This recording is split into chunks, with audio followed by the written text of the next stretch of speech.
Okay, let's see if that works now, because that's one more button I needed to push. Okay, Paul, introduce yourself, and this time with feeling. All right. Again, thanks a lot. Thanks thanks for working out all the technical issues. Um, my name's Paul Cunningham. I started programming on the color computer back in 1982. I went to the University of Kentucky and took a 2 week course when I was it was like a summer school thing when I was 12 years old, and I learned how to program BASIC on all the original desktop computers, the Dragon, the Commodore PET, some others I don't even know what they were. But the one that I sat next to most of the time was a regular 4K Model 1 with key bounce. That's what I learned how to program BASIC on. And like I said, it kind of flipped a switch in my head.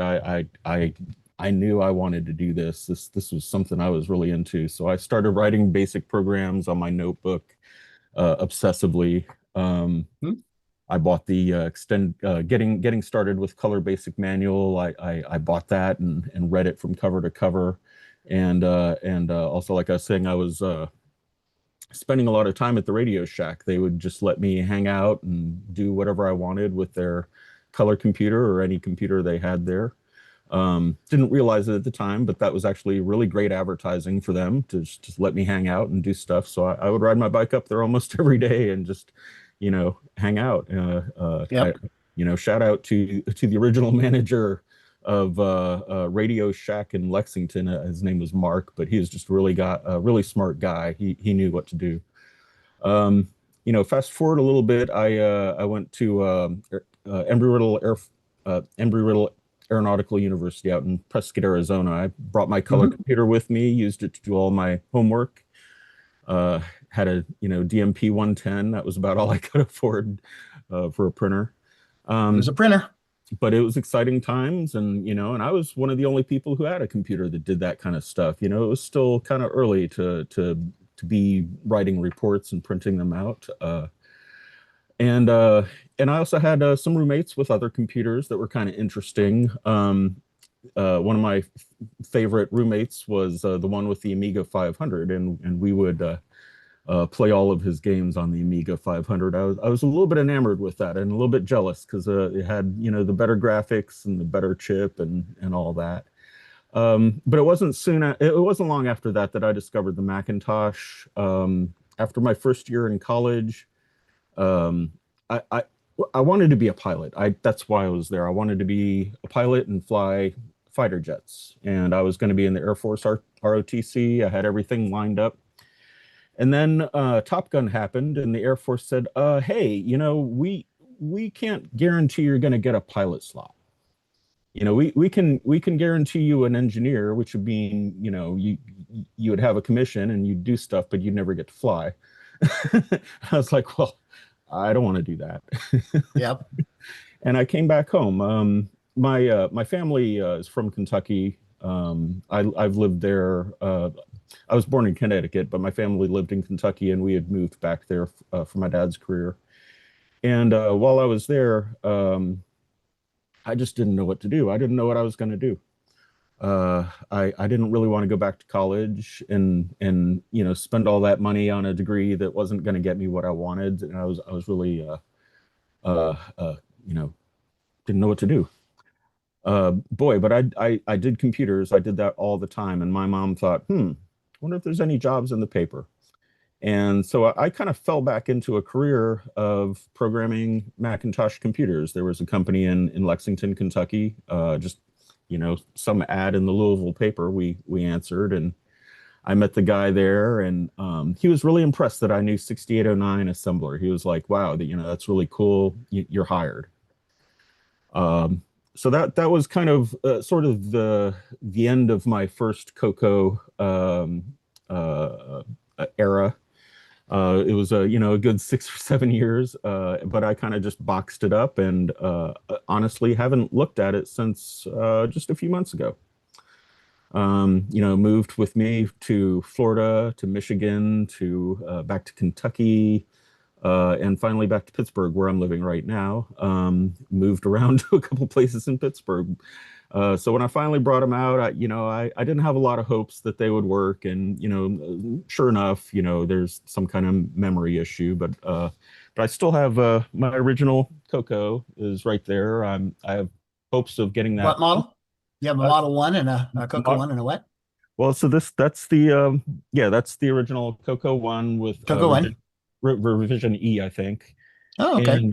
And I have another one. It's not here, but it was basically a CoCo 2 that I had disassembled and put into a PC case. And Repack. Yep. Very yeah, common. everybody did that. In Hmm. fact, I still have my this is my old CoCo 2 ribbon cable. Remote keyboard. Yep. Well, So that's the other one's a CoCo 2 also, or is that a CoCo 3? So this one I don't have a CoCo 3 actually. CoCo 1 and 2 CoCo 2s. Okay. Yeah.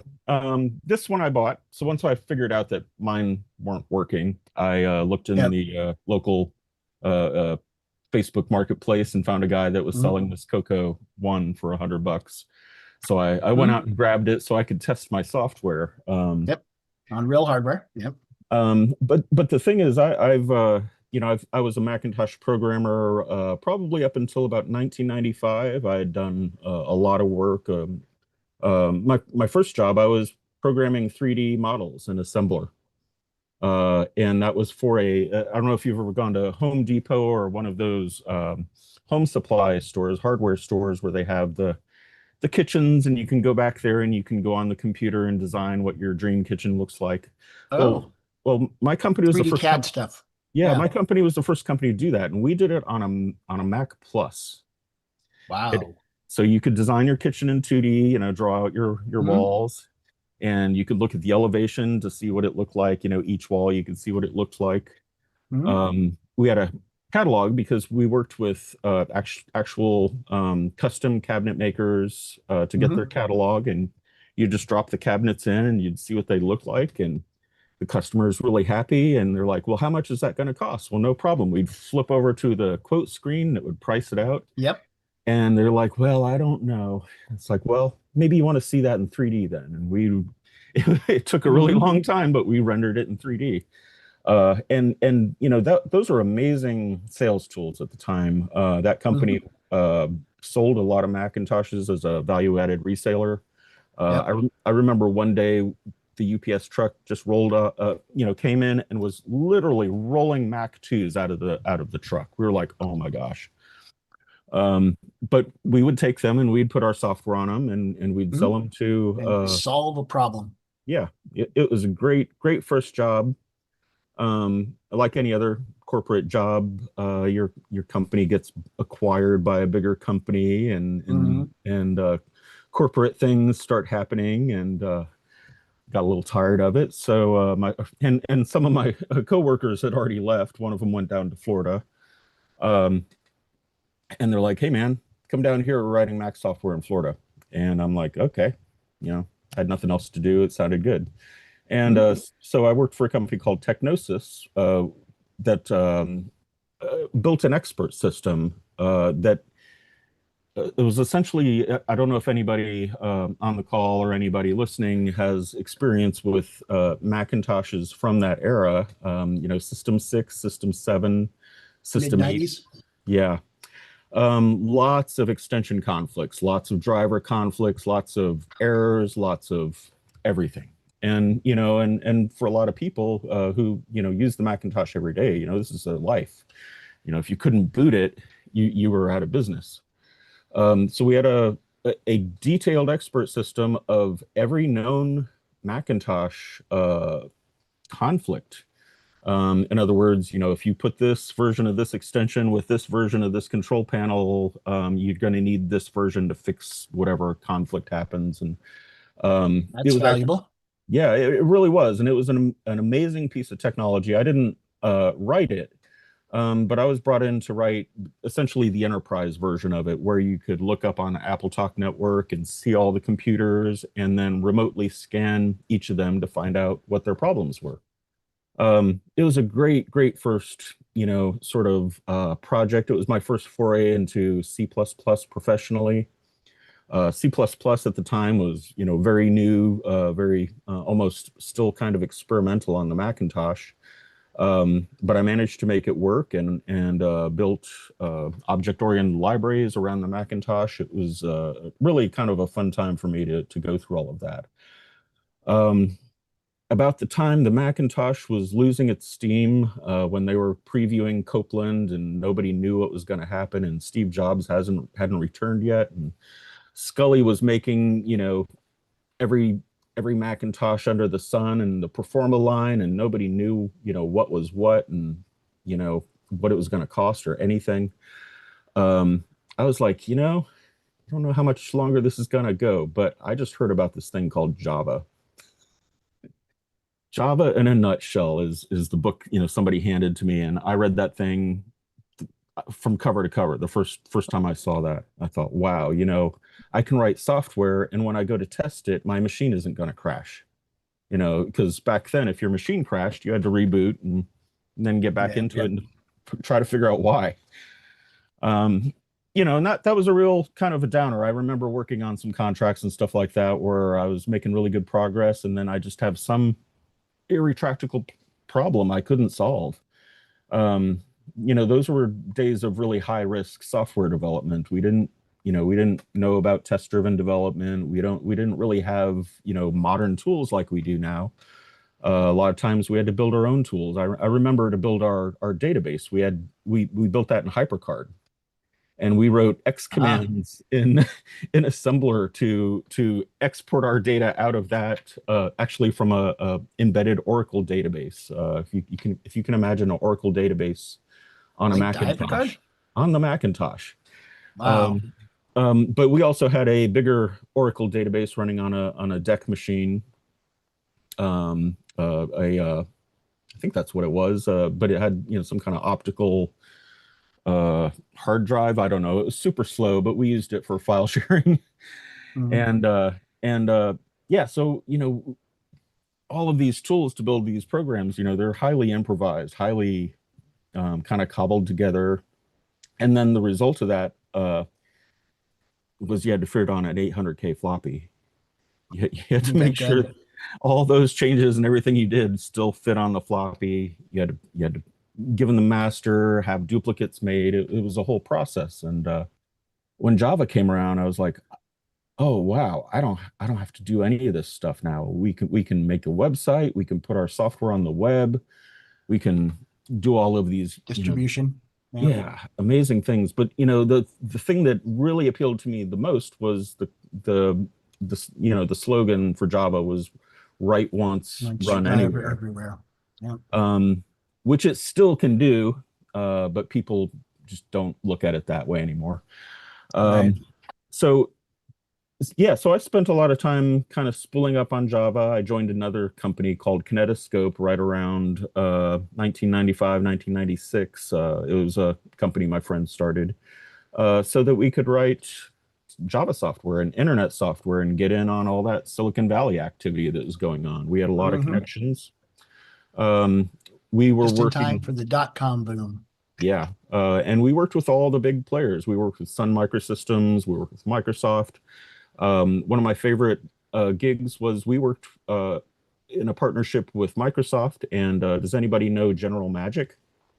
Yes, I recognize that name. Yeah, General Magic was the first company. It was founded by Apple founder Andy Hertzfeld and John Lucas was in it, and some other people. Really Apple big, Europe. Yeah, big name, big heavy hitters, and they had a partnership with Sun, and they had a partnership with AT&T because their whole thing was it was the first PDA. It was a little thing called the Magic Cap that was probably about this big, and you held it in your hands, but it was wireless. It had AT&T wireless technology, and it was graphic. It wasn't it wasn't a desktop metaphor. It wasn't, a console, but it was kind of like almost like playing a video game. You'd go from room to room and interact with things in the room. It was really kind of innovative. That was a kind of a fun time, exciting time, just going around to different meetings in SF and parties and all that stuff that went on at the time. We had a lot of fun doing that. But we kind of got tired of the scene down in Florida and decided, because some of my coworkers and friends were from Carnegie Mellon University. They're like, Hmm. "Hey, we should go to Pittsburgh and start a company." I'm like, "Pittsburgh?" And they're like, "Oh yeah, yeah, Pittsburgh. You should come up for a couple weeks and check it out." And I was like, okay." And Pittsburgh. because I lived in Florida, I lived on the beach. I was like, Hmm. Pittsburgh? I used to go scuba diving. I used to, ride my Where, bike outside, where they everything. have And winter? yeah, well, we did have hurricanes, and that was, Yeah. I just gone through like having to real quickly get a lot of stuff out of my house just in case a hurricane hit, that kind of stuff. And I did that for a couple of years, and I was like, well, maybe Pittsburgh wouldn't be so bad. Just cold Florida, weather. well, Florida at the time, 25 years ago, I guess, was a really, really beautiful place. But even then, I could tell it's like there are too many people moving here. There are lakes that are drying up. Mm. There's, I don't want to get stuck out Sinkholes. here. Yeah, sinkholes. I don't want to get stuck out here in some kind of natural disaster or even just a situation where I'm on I-75 waiting to be evacuated because there's so many people trying to get out. As So I the kind big of one's headed your way. Yep. Yeah, so I kind of read the writing on the wall. I lived in the St. Petersburg area, the West Coast, so Mm. that's also made it, especially vulnerable. Um, and went up to Pittsburgh, just check it out. And went up there, and my friends kind of showed me around, and showed me CMU, and went to all the cool restaurants. I don't know what you've heard about Pittsburgh lately, but the draft was here, of course, the NFL draft, and a Mm. lot of people got introduced to it for the first time. And what you realize the first time you come here, it's like, oh, this is a real city. They've got everything New York has, but it's cheap. It's not as big, not as and you think Pittsburgh, oh well, that's a dirty city. They made steel there, or the Coal sky's all plants. dark Mm. and stuff like that. Well, it wasn't like that at all. It was beautiful, absolutely beautiful. Still is. Um, it didn't take me long to convince. With all the culture, all of the food, and not only that, just the huge diversity of people here, the number of people who just they were like me. They had all these crazy interests. I'm a musician. Yep. I befriended people who played music who I still play with now. In fact, they're recording something right now. They decided to do that tonight while I was on here, so I can't join them tonight. Mm. But Sorry. yeah, but yeah, no, no, this is what I want to do right now for sure. And the thing is, everything that I wanted was here, so I kind of just packed up and moved here. We started a company called Comet Way. We built a autonomous agent platform, um, based on some of the work that we had done in Java, with Kinetoscope and with General Magic. Those were all good ideas, but by that time General Magic had tanked and nobody was talking about agents, and we're like, well, why not? This is such a great idea. Um, and so we built an autonomous agent platform. We released it as open source. You can still get it. It still works. What's it But called? it's called the Comet Way agent kernel. There's a copy Okay. of it in my repo. If Oh, you can okay. share When you get, share a link. Yeah. yeah, I will. And that's one of the things I was really proud of, was to spend time building this platform. And you ask, well, what does an autonomous agent platform do? We were talking to uh, uh, the ex-CEO of McDonald's one day, because he was had befriended us and had been talking about what we had built. And he'd given it a lot of thought. He says, well, you know what your problem is? I think I figured out your problem. You can do anything. And I was like, yeah, you're right. We need to pick something to do. So my company kind of focused on a few applications that, we stopped talking about agents, but we kept building with them. And, at the time in the early 2000s, people were starting to really discover the web and realize the internet was a big resource, something they could take advantage of, something they could build programs on. And we had already done that 5 years prior. We had built web servers that ran natively in Java. We built databases that ran natively in Java. We did all of this stuff natively in Java, and it's all. And if you go to that repo, you can see it. But we had web servers. We had email servers, not just clients, but servers. Mhm. We had a messaging program that we had based on that was totally SMTP, that worked the way that SMTP always was supposed to work, just sending messages back and Except forth. it's written in Java. But it was written in Java, interacted on the SMTP protocol. You could, and what was great about that is we had these little SkyTel pagers at the time, these little tiny Mhm. pagers. All right, with And this display screens on them. yeah, Remember if they had the with the joystick control, and you could sort of type on them. But they had an email gateway, and we thought, well, time to do some stuff. And so what we had at the time is and you see people vibe coding this stuff today. They'll vibe code this stuff now. But we're like, okay, well, how about we'll make a demo, or we'll say weather. We'll just send it a message that says weather, and it'll go to the agent. The agent goes on the internet, it looks up the weather information, formats it for the text, sends it back as an email message, and then you get it on your pager a few minutes later. Now that kind of thing was amazing to people, back in the late 90s and even in the 2000s to do that. They were just sending messages to each other. But we had computers looking up web pages. We had an agent that could actually look up a web page, and it would look terrible, but you could get information from it.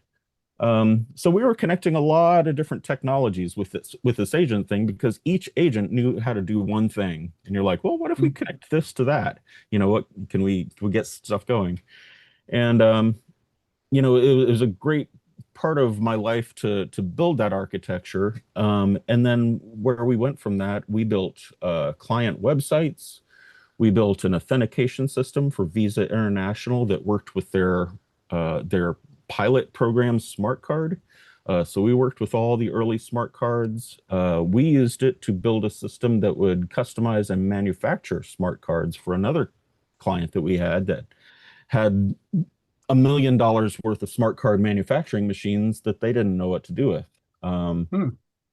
We started working on embedded systems. This has really been my interest since I had the CoCo. Even when I was doing the CoCo, I was drilling holes in it and putting extra buttons and Mhm. building cables so that I could use my Solving problems. yeah, just connecting things. It's electronics. It's like why wouldn't you do that?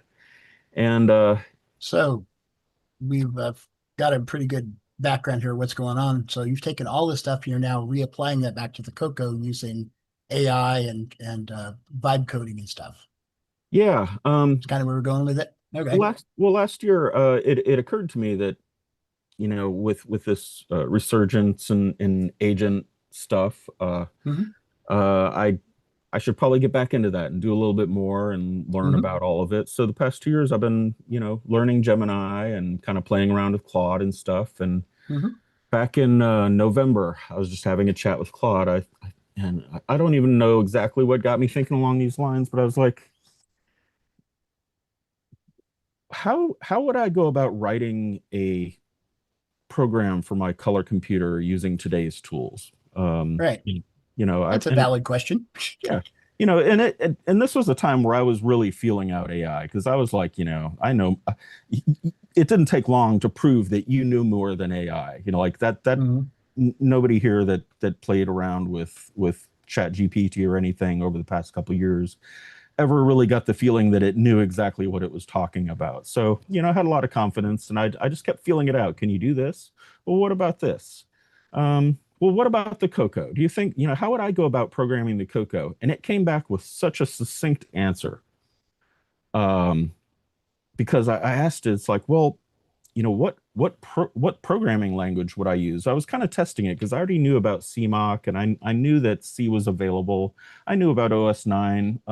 I was never enamored with OS 9. I didn't spend enough time with it to really learn it. So I was never an OS 9 person. And again, I was never a Coco 3 person because I got into the Mac Yeah. way OS before. 9 is really limited with 64K. I mean, it's just Yeah, it's just a toehold. So until you get into a system like the Coco 3, we can have a couple megabytes. You can't do a whole lot. So yeah, makes sense. Continue. So I asked Claude, it's like, well, so how would I do this? And it came back like almost immediately. You know, sometimes when you ask questions like thinking, churning, it came back immediately. It said fourth. And I was like, fourth? Because I didn't know fourth. I'd never used fourth. And I said, tell me more about fourth. And it was telling me, it's like, well, you know, fourth was first used to control observatory telescopes. An astronomer wrote the first version of fourth just so he could rotate his telescope. And so I learned a little background on it, and and it was telling me, and I said, well, why fourth? Why not something else? It's like, well, fourth depends on two stacks to work. It has a stack that has all of your data on it and everything, mapping your calls, and then it also has a response. And the reason it chose it is because the 6809 has two stack registers. And Claude says it's almost perfect for fourth. And I looked at it and it's like, well, you're right. Prove it. And Dun, dun, dun. within about, oh, I don't know, 20 minutes, 30 minutes, it had enough sense to download xroar, install it on my machine. So this is the beginning of me like not typing. This is part of my career where I have stopped typing, at least software. And I had it build. So not only am I having Claude do the coding for me, I'm having it install the tools for me. I'm having it set up my environment. I'm having it write the documentation, of our plan, what we're going to do. I am an agile developer. I've been doing, serious corporate level, enterprise level development for years. So I've got a pretty good idea of how to write software and how to break things up, and most importantly, how to document it so that you don't lose the critical context. Well, turns out that's all that Claude needed. I started doing this in a repo. It followed through, and in 20 minutes, I had Hello World running in my own bespoke ITC based version of Fourth. I'll explain ITC in a little bit. But it worked, and it was running an xroar, which I knew a little bit about. I'd played with it before, but there it was. My program was now deployed and running on it, and it wasn't a basic program. It was a machine language program compiled to a bin file that loaded like that. Before I stopped doing the CoCo, I definitely had been experimenting with editor, assembler, and writing a few programs, but I'd never really written any games or anything seriously graphic or performance and test intensive. I had done some sampling and some sound generation back when I was 16. That's probably about the extent of it. But so I was like, well, that's cool. Can you write a text editor? And it churned for a few more minutes, and boom, I had a little text editor on my screen. I thought, well, that's pretty cool. And as it was doing this, as I was keep giving it more challenges, can you make a demo of a kaleidoscope? I was looking through the extended color basic manual and seeing some of them. Can you do this one? And throughout the process, it kept adding commands, or what they call words, but they're basically commands to the kernel, so that Expanding it. yeah, expanding the number of features it could do. And I got to the point where it's like, well, I want to work on some graphics stuff. I want to work on maybe some things that draws on the screen. Let me see if I can do some high performance drawing. I'd like to do sprites, for example. And we worked on that, and I got a few more demos, and I was like, hey, we've got a lot of code here. We need to start writing some libraries. Is there a way we can add libraries to this fourth implementation? Sure, no problem.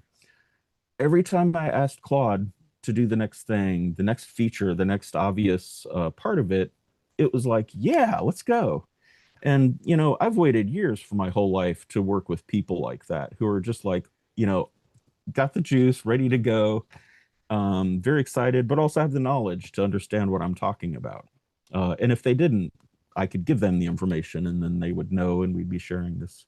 Owning a company and hiring people to do that, that's honestly, that is very difficult in the software world, to find people who are just, like-minded, who know exactly what Yep. you want and aren't Yep. just there for the paycheck. So I was impressed. I was like, wow, just in a day, a couple of days, I've written all these demos in a language I don't even know. I better learn this language before I release this, because I at that point I decided, well, I got to release this. I guess I've got to share this. Seems like you should. Yeah. Um, so I had it write what turned out to be a 13 chapter tutorial in the exact style of the original, getting started with Color Basic with the little CoCo guy and all Cool. the little funny tongue-in-cheek jokes and everything. And Mhm. again, this is all generated now based off examples that I've given it of that manual. I said, here's a copy of the PDF. Here's what the CoCo guy looks like. Here's what I want out of it. And Question. Did it write a new version of Forth for the color computer, or did it yes, use one of the existing? Oh, yes, okay. yeah, because I didn't even. I mean, I knew there was Fourth on OS 9, but that's Yeah. not what I was Well, after, right? You there's know, other Forth also. There's a couple Forths for the 6809, but so it it wrote one from scratch it for wrote the it 6809. from scratch. And again, at the beginning, maybe it only had, 20 commands in the kernel. But Right. as I kept working on it, it's like, we need this, we need that, we need this other thing. Wow. Till I had a kernel with about 64 commands, and it was 1K. It was like really small. I was like, wow, I wrote Mhm. a whole kernel for this. It's only taking up 1K of memory, which means I've got 63K at my disposal to do anything. Um, minus graphics and stuff like that. And I thought, well, obviously this is working. This is serious. I'm gonna have to do something with this. And So is that on your GitHub somewhere? The yeah, Forth? yeah. If you I'm it's looking through the repo called CoCo. this one called CoCo. Okay. Yeah. Um, Cross-compiled Forth toolchain from the TRS City color computer. Right, yeah, Forth and modern machine. yeah. And if I can Okay. share my screen real quick, Yeah, go ahead. let me see if I can. Let me see if I can do that.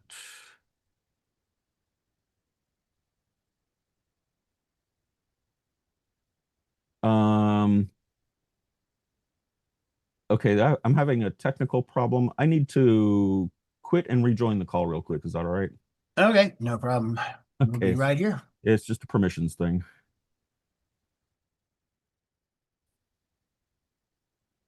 Well, in the meantime, what's everybody think so far? I knew this would be a little bit strange because Paul's been putting little tidbits out here and there, the various things he's been doing for the last few months. And it's like, I really want to know a little bit more about the guy, where he started and where he got. Sounds like he's got some pretty heavy experience as far as in the real world, working with real companies, solving real problems. And now he's looped back to the CoCo, basically his first machine or second machine, and is applying stuff. And it's very interesting. Hopefully a little bit later, we'll get into him running xroar on some other alternate hardware that he's been working with. But in the meantime, Forth is probably a good place to start. No, there's Paul. Looks like he's back. There we go. You need to unmute Paul. Ah, There we go. Okay. So back to you. all right. Okay. Let's see. What have I got going here? We're seeing right now Discord and your conversation with me. Excellent. Excellent. Okay. So There we go. you can see my console there a little bit. Yeah, Mark B, you probably want to go to the full screen on the Yeah, I'm trying to get control of Zoom here. That's okay. I'm just going to open up a browser window real quick. Because so you're working off a Macintosh, you see? yeah, definitely, But from the definitely, command prompt. I definitely still love the Macintosh. But so at the beginning of this, I had written sort of even before I knew where I was going, I had sort of written a manifesto Mhm. about what this effort was going to be about. And And Well, I it sounds like it started just as an idea. It's like, oh, can I do this? Oh, it was a challenge. It was a challenge to AI. I was like, okay, here's something I want you to do because I don't have enough time and patience to do this myself. Here's something I wonder if you know anything about. In other words, 45-year-old information, especially about the color computer, at least in my mind at that time, even though you could find stuff and we have the archive and all of that, I just Hmm. I didn't know about the community. And Yep. so I thought, well, this will be something really good to test it on. This will be something to good to see if I can, Hmm. if my knowledge can exceed its knowledge on this, and we'll see how far we can get. And so it had really impressed me that it was able to do a lot of this without me giving it the technical details. Now I Hmm. did give it a lot of technical details, like At the start, yeah, right? and To I get gave it it a focused on what you want.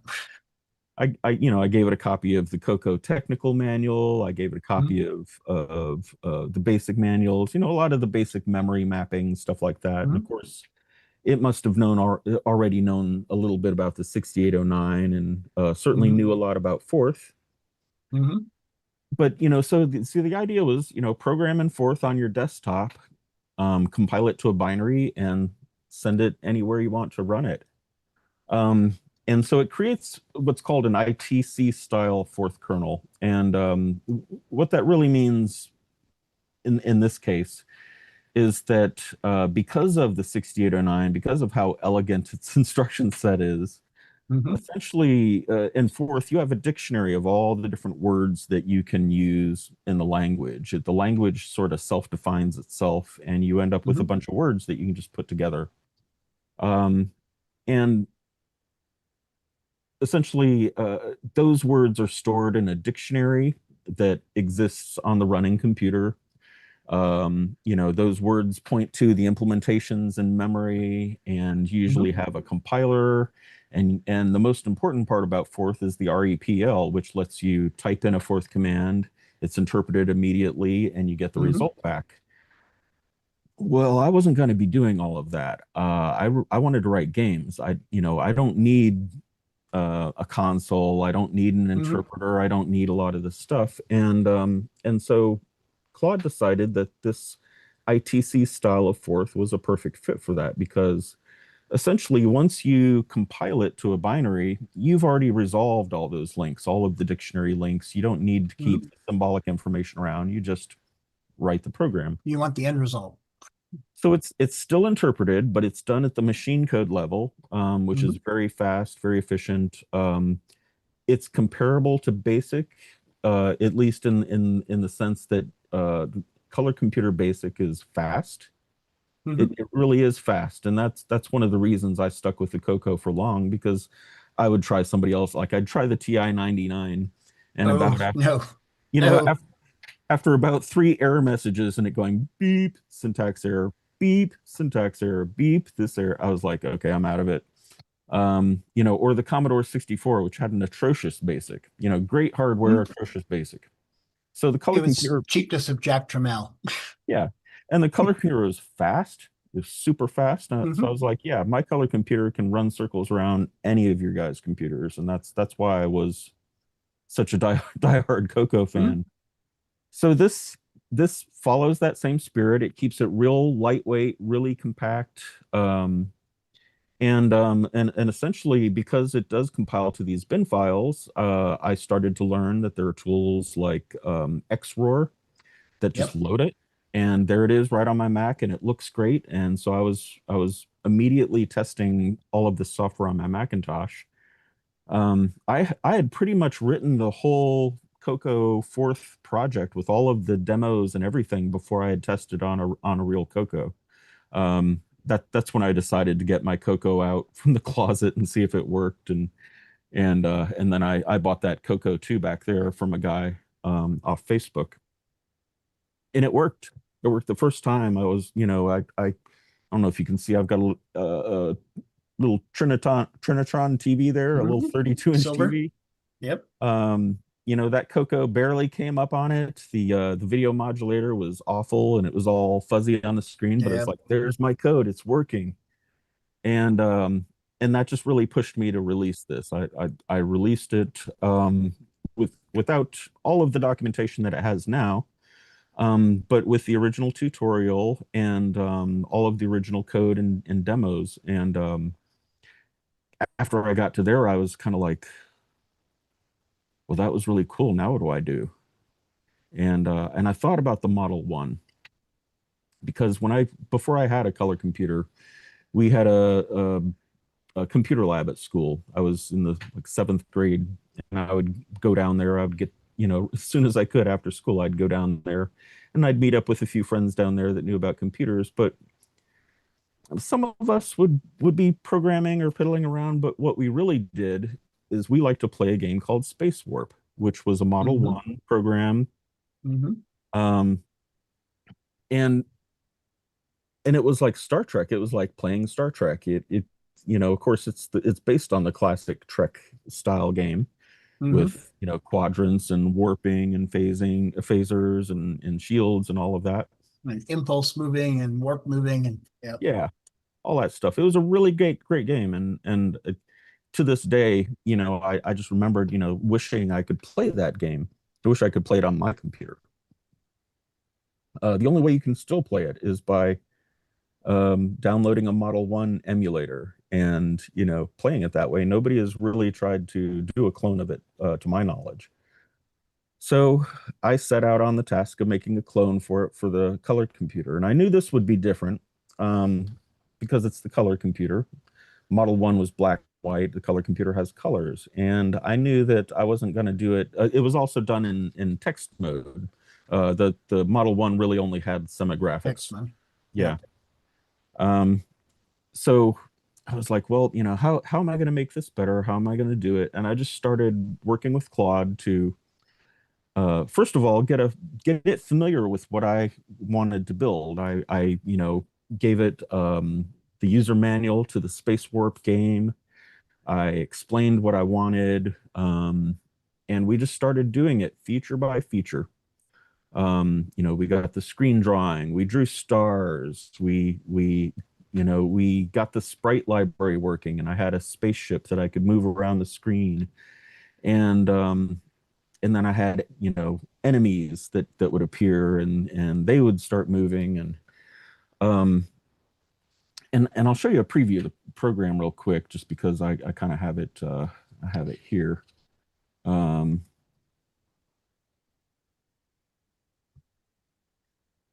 so this is actually the latest version. Now this is unreleased right now, All right. but the idea is you pick a level. Oops, wait, I better let's see. Pick a level. You get your mission, and then you're in space. And it's, getting the graphics to work and be flicker free. Pretty If anybody, quick. yeah. I And probably better than basic would do. well, so I've managed over time to achieve 60 frames per second with sound. I can, and with active enemies with a little bit of intelligence on it, you can dock with the base. Hmm. You can look at your long range scanner. Right. Base 37 is asking for help, so we can warp there. We'll just do 237. So the thing I really liked about this game, and this kind of goes back to us playing it after school. There was only a few computers. Um, Oops, wrong way. Let's say 180. Phasers are quick and the photon torpedoes are slow. Yeah, but we can.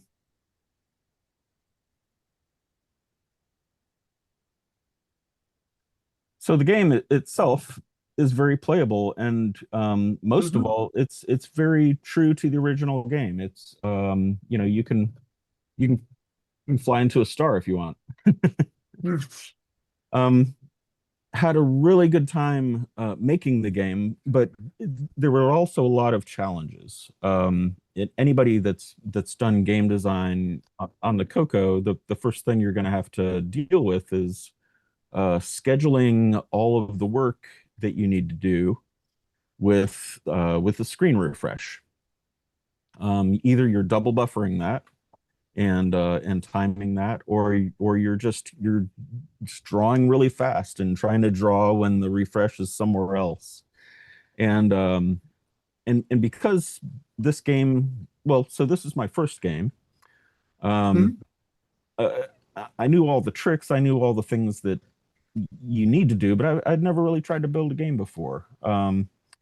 So you quickly run into the situation where, oh, I'm dropping frames now. Oh, the action's really jerky.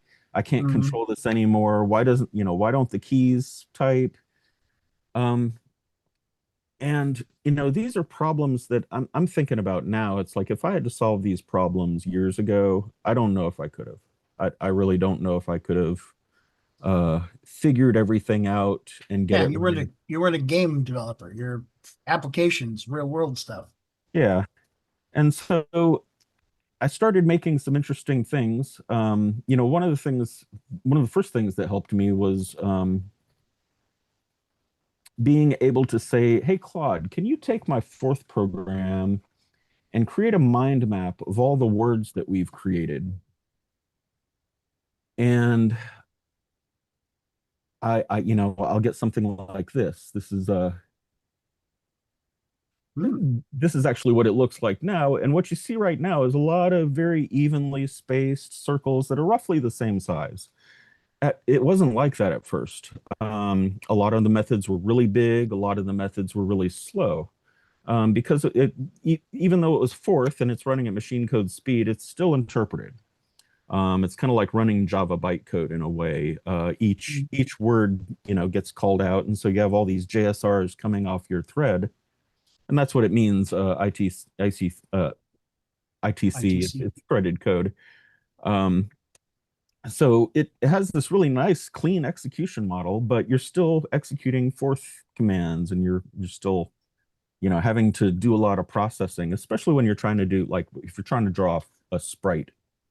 And I was like, this is not fast enough. I can obviously see by looking at this map, and I probably have some old pictures I could bring up, but imagine some of these circles being huge, Mhm. like planet Jupiter next to the moon.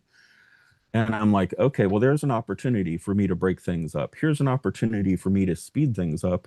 And so one of the things we did early on, and I'm speaking in plural because truly it was me and Claude that did this. We did it as a team. We had many deep discussions about how to do this or what I thought would be the right way to do it. And one of the first things we did is we added essentially what we're calling code words, which is basically inline assembler.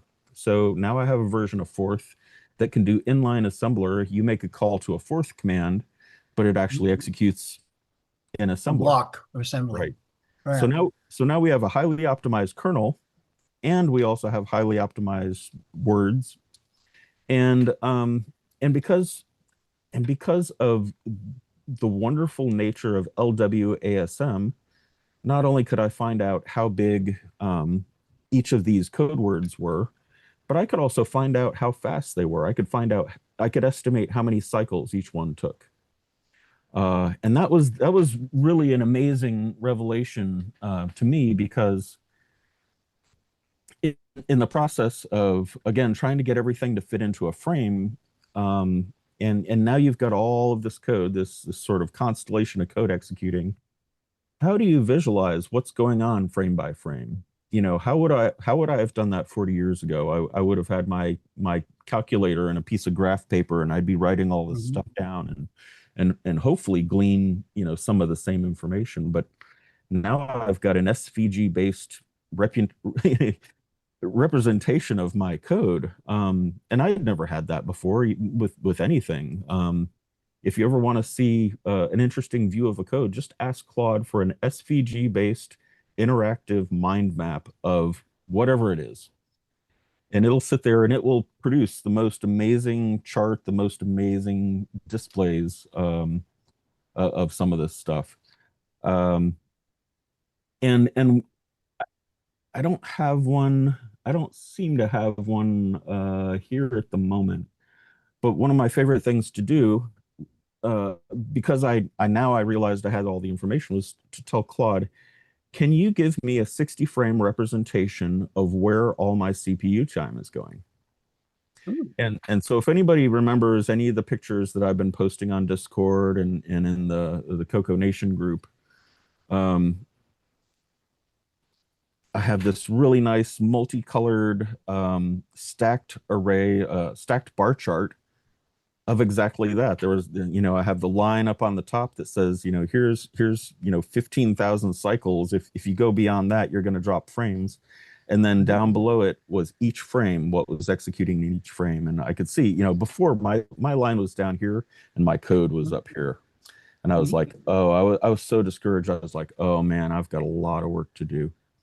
So I went about, I optimized code, I did a lot of things, and I started getting it down, started getting it close. And then I started asking Claude, it's like, are there things we can optimize here? And it would say, oh yeah, we can group this, and this code's repeating, and I can even save you a few bytes by doing that. It kept going down a little bit more. But it was just, kind of just stuck above there, and the game was like just not playing right. And I was like, this is not good. I really like this game to work, but this game's gonna suck. Mhm. Nobody's gonna like this if it's jerking around. And I even tried dropping the frame rate. I tried at 32 or even 16, and I thought, well, this isn't fun. This isn't fun anymore. Because I was flying my, my little ship around the screen. I really liked that. Um, and I started looking at this chart, and it's like, well, wait a minute, this is 60 frames per second. We're talking about, a very short amount of time per frame.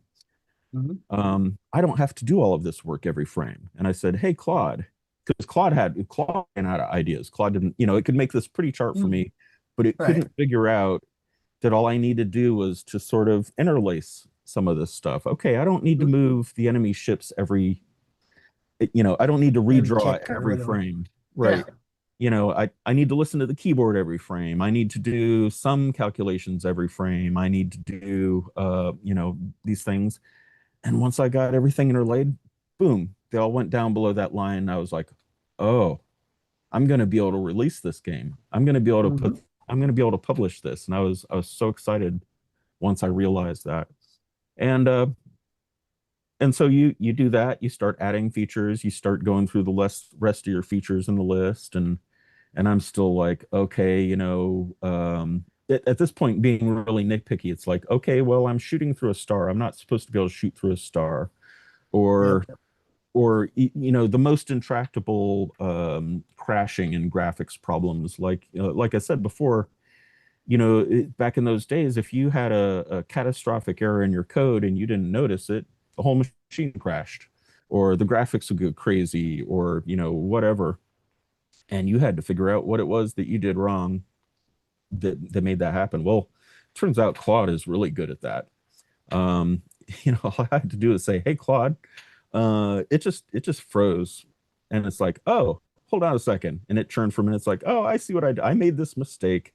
I did this. Here, let me fix that. Sorry." And then it started working again. And I was like, "Wow, that is so valuable," because that's when I would have given up. I would have just Mhm. said, "Oh, I don't know. I'm way over my head here. I don't know what's going on. I give up because I don't know how to fix this." Too much to wrap your mind around, whereas Yeah, Claude did the heavy lifting and pointed you in the right direction.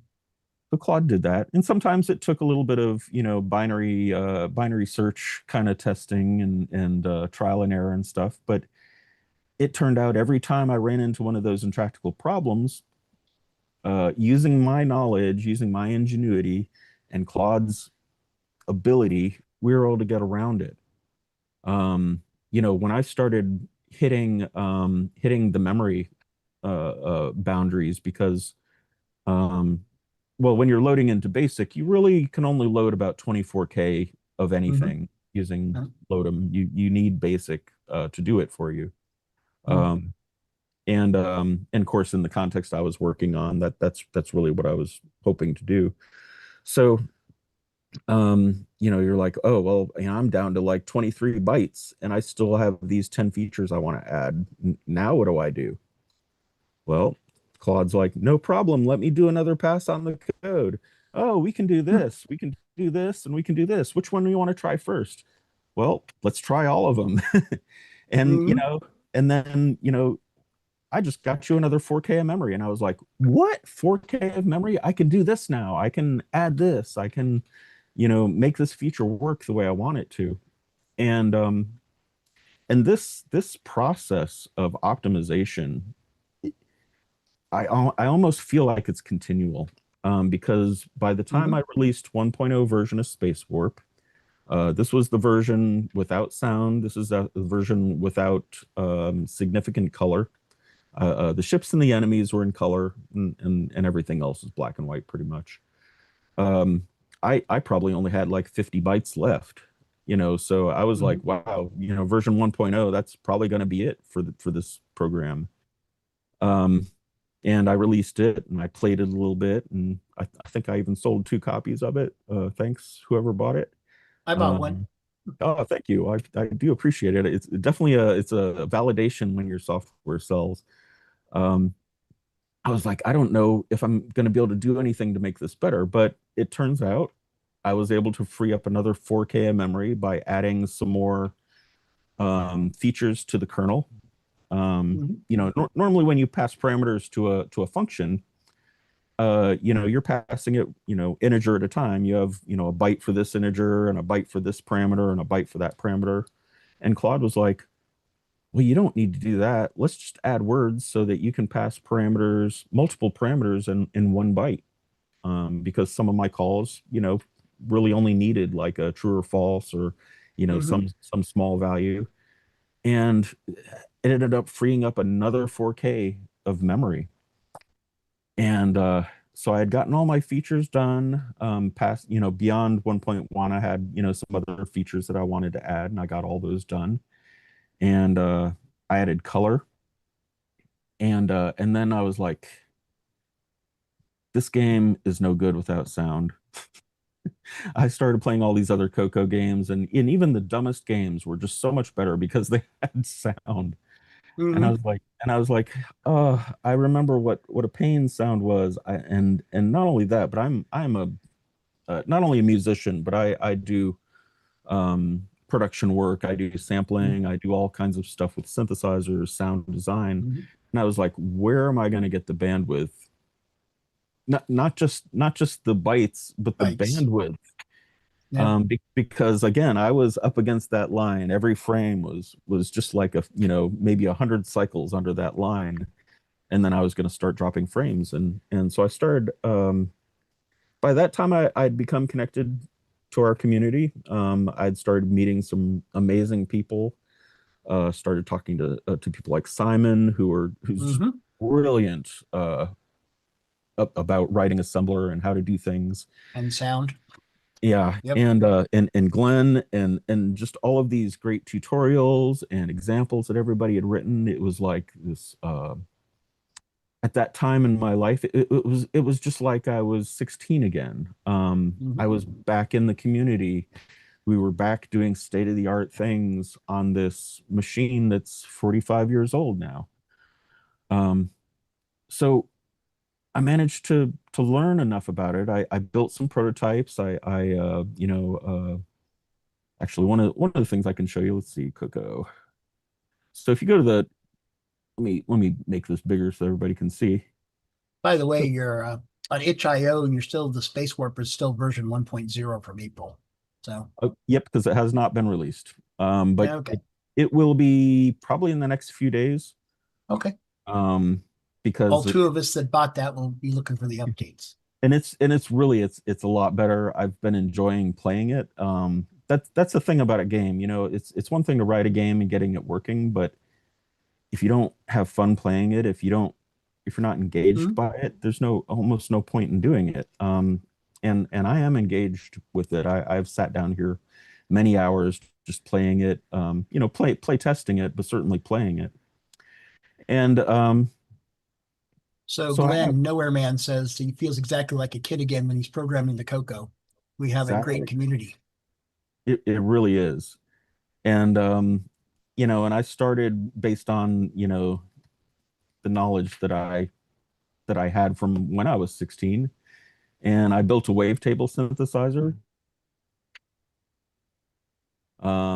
I was really impressed, got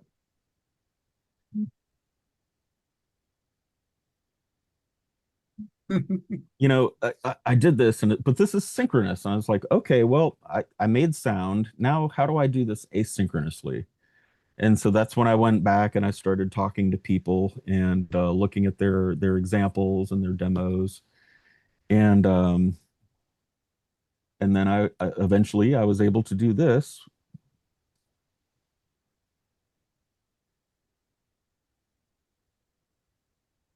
the same demo, but now it's asynchronous. And you can see it's a little, it's not the sounds are not as good, Right. but Compromise. they're not bad. It's like, okay, I can do games with this. Some of these are By the kind of way, cool. you're not sharing audio, so we're just seeing the thing running xroar, but no sound. Oh, really? Or your Maybe volume's down. well, volume's not down, but I bet Zoom is filtering it. Zoom. Yeah, this could be Zoom is too. It's background noise or something. Let me You might switch. you might have to set it for like performance audio rather than. Yeah. Let me switch that up real quick. Um, Should be just be uh, a simple at the very top of your Zoom client. You should be able to switch the audio filtering. at the top. Yeah. Oh, yeah, I'm not. Hold on.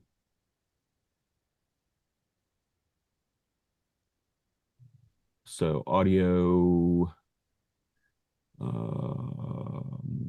original sound for musicians. Yep. That'll definitely not. That'll basically keep Zoom from trying to process stuff and take out the background noise. Yeah, let's try this now. Okay, so we'll get back here. So yeah, oh, well, sorry you didn't hear that, but we can do that now. You know, Ah, there we go. We hear it now, but you're very quiet for some reason. very what? You're very quiet. Your voice is very quiet now. Okay. I'll probably turn that off in a second then. But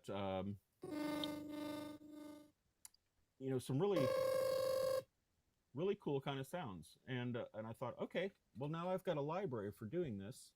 Now I just need to figure out where it's going to fit in my code. Right. Again, because I was pretty much up to the limit and didn't have a lot of extra room. But then I realized I still had an ace in the hole. I was running Space Warp runs at native speed. It runs at 1 megahertz or 0.89 megahertz. I didn't even double the speed. So I did that. What?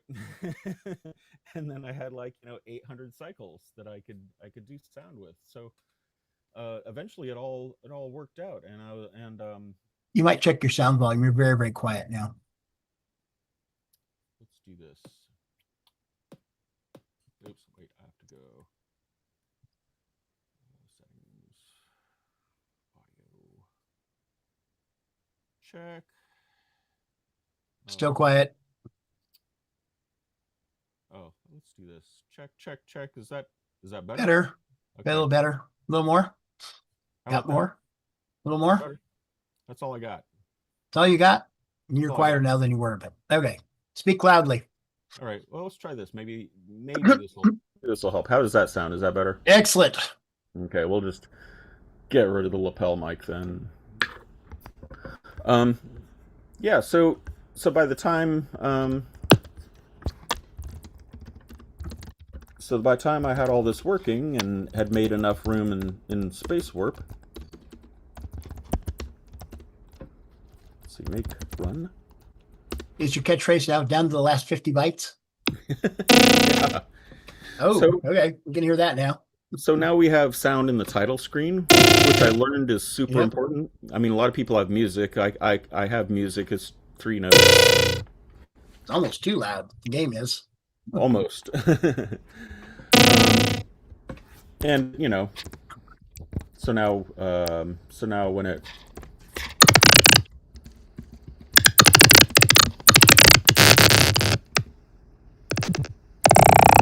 we have sound, we can warp. Yeah. Wow. I'm up. I'm up. I'm up. I'm up.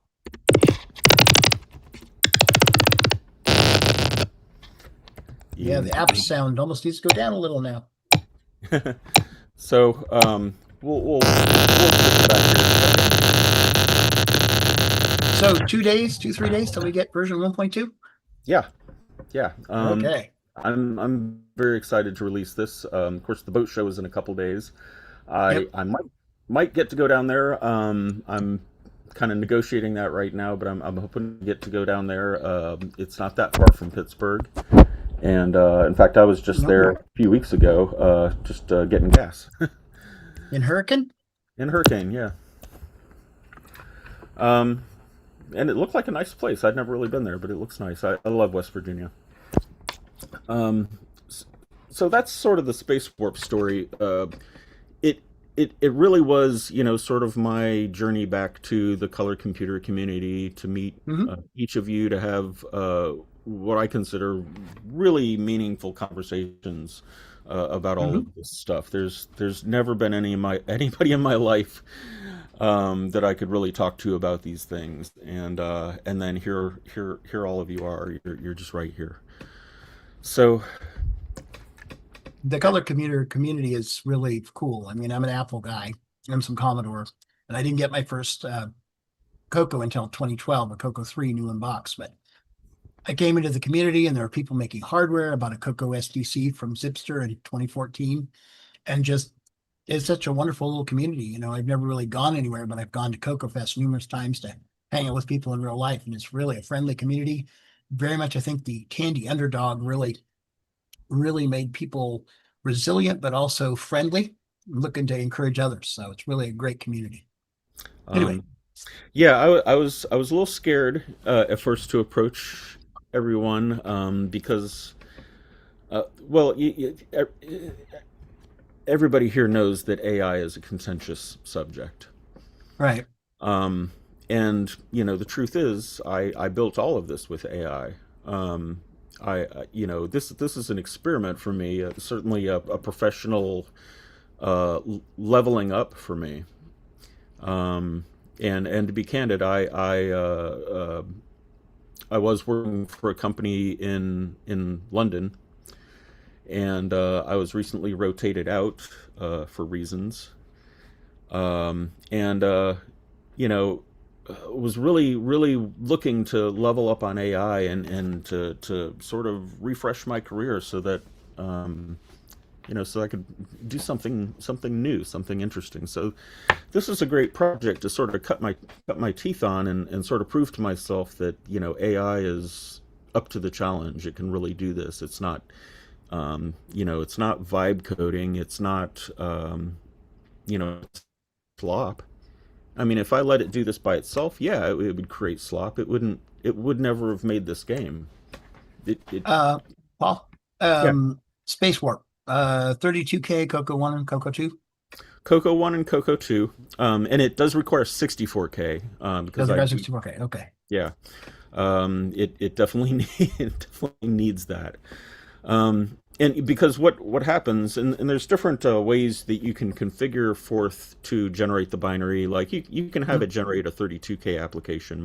Most of the demos that I have are running just fine in 32K. But to get that extra memory, you've got to. So what happens is I load the whole application as a 24K chunk from the disk, or from FujiNet, or from wherever. Whatever. Yeah. That gets loaded into memory, and then it bootstraps the kernel, copies the kernel into high memory. Now the kernel, just by nature of how it works, the kernel is actually sitting in graphics memory, graphics memory. So by moving the kernel, 4K of the kernel, up to high memory, now I've got a place to put my graphics. So my program actually knows there's this hole in the middle that's going to be moved somewhere else. So I've got code below that. I've got code above it. But there it took a lot of sort of refreshing my memory about the memory map, and not only that, but like trial and error discovering what basic and what disk basic was using. There were many times where I was devastated because as soon as I tried it under disk basic, I had been loading it as a cassette basic binary, and it was Mhm. working great. And then I went to disk Right. basic and it wouldn't load, and I was like, oh Yeah. no. So you figure all that stuff out. You figure out where everything needs to go, and leave parts of the memory alone that you don't, and you just make it fit. But in the process, I was able to add features. You don't just change space warp. What you do is you change the platform. You think, okay, well, this would work, but only if the kernel had this additional feature.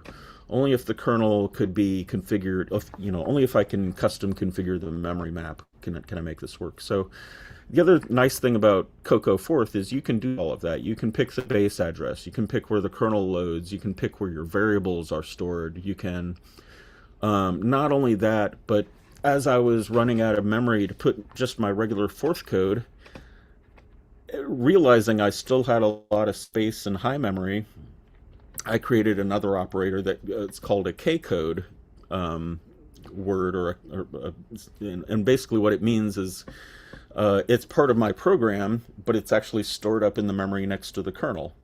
Hmm.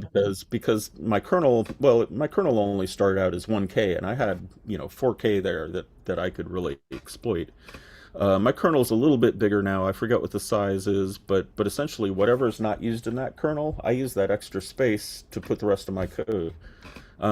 Really just trying to find all the nooks and crannies. All of my globals are up above 8K, because I loaded out the basic ROMs. I don't need the basic ROMs.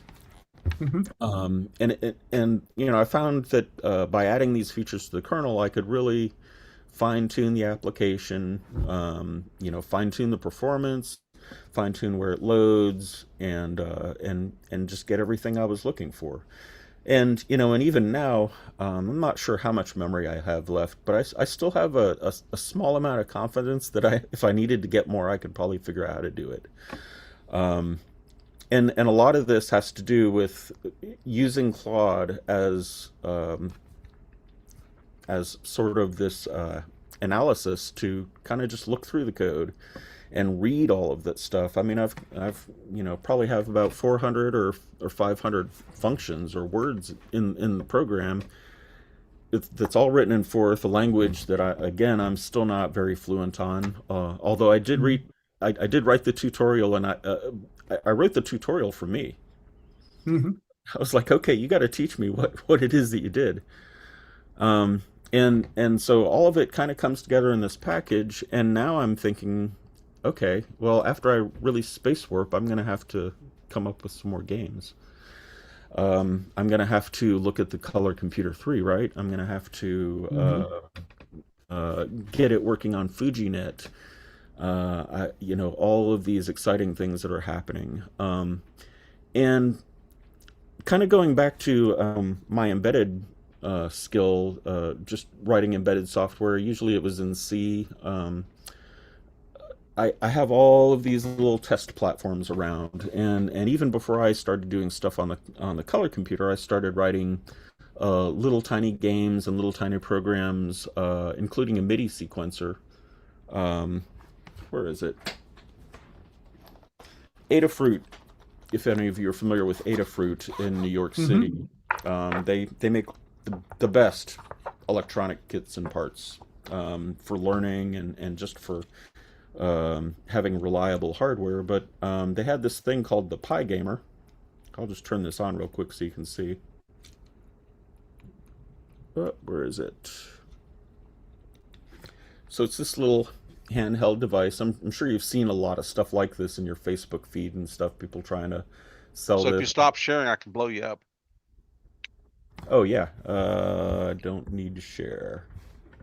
So it's this cool little game console they built. They thought, well, maybe if you build your own games console, you could program some games in Python. That's what really promotes. It's the Pi Gamer, so Mhm. they want you to write in Circuit Python, and I wrote a prototype. Well, I vibe coded a prototype of a MIDI sequencer in Python. This is before I started on the CoCo project. This is really one of the first tests that I had, but this is all based on the RP2350, a really amazing chip from Raspberry Pi. It is not the chip that the Raspberry Pi is based on. That's a 4-core chip, but this is And it's the Pi Zero chip, right, basically. the Pi Zero. Okay. So yeah, they had the 2040, which was their first one, which is good, but it was a little slow. And then they had the 2350, which was just much better. Had more memory, had support for static RAM, had support for this thing called PIO that essentially lets you write things like UARTs that are timed, even though you're writing them as basically microcode. They're timed as if they're interrupt driven. You can do a lot of amazing things with this chip, as you know from the lectures from Henry Strickland.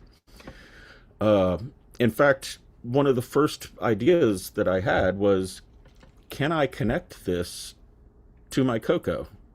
Can I connect this directly to the bus of my CoCo? And if I did that, could I do things like emulate memory, or add a new screen driver, or things like that? These are things that are, if you go back to the 1.0 version of the CoCo 4th release, you'll see that's in my manifesto. This is before I had met the group. This is before I knew anything about what was going on with FujiNet or any of it. I was just like, well, why don't we do this? Let's talk about this. Let's think about this. And that's kind of what also got me excited about the CoCo again, that I could maybe I could add a new screen driver to it. Maybe I can add virtual memory and paging and or internet. And so connecting to the community, I'm realized you guys are doing this too. You guys are figuring this out. Yep. That was so exciting to me to just meet other people who had the same idea. And these aren't old ideas. These are brand new ideas. These are state of the art. And nobody is well, I won't say nobody's thinking about this, but this is not on anybody's radar really.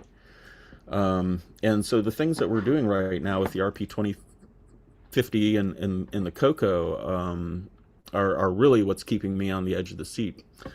And so in my pursuit of that platform, I started doing a lot of research. I thought, well, this is cool. What else is out there that can do what this can do that I can buy? Because one of the problems with Adafruit is they'll do a kit like this and it'll sell out. And then you just can't get it. So I can make all the software I want for this, but nobody is ever going to be able to run it. And I started looking at a lot of platforms and a lot of cards, and I realized Waveshare is a company. It's a Chinese company, but they also build these dev boards, and I had ordered a few of them just to see what the quality was like, to see if I could program them. Some of the first ones I had were this little tiny one. This is a 1.8 inch OLED.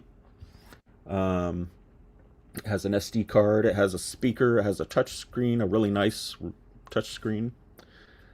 And I wrote, some little demo programs with this, and I was pretty impressed with it. I was like, wow, this is really a cool chip.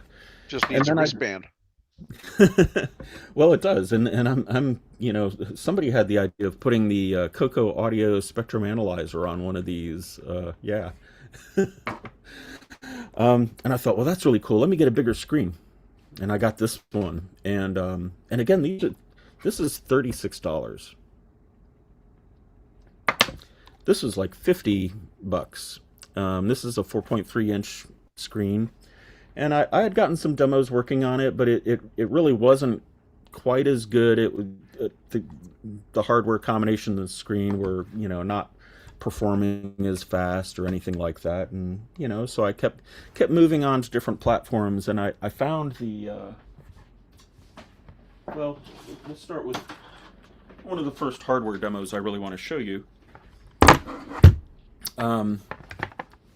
but this is the WaveShare uh, Pi Zero, and this is an RP2350. It's pretty much like any other nano type board you've seen, or any type of Pi Zero board. But if you look at it carefully, those are USB-C, right? Mhm. And then mini HDMI. HDMI. And then we've got there's a power connector which you can use if you have like a if you have a battery like that, you can actually plug it in and run it. Um, and then it still has I've got a cover on it, but it still has the complete set of headers. So everything that you can do with a Raspberry Pi, you can also do with this, or at least anything you can plug into it, you could plug into this theoretically. And I thought, it would be really cool. I wonder if I could get xroar running on this. And before I did actually get it running on this, I don't know if I can show it. Maybe I can show it. Let me just take my SD card out and see what happens.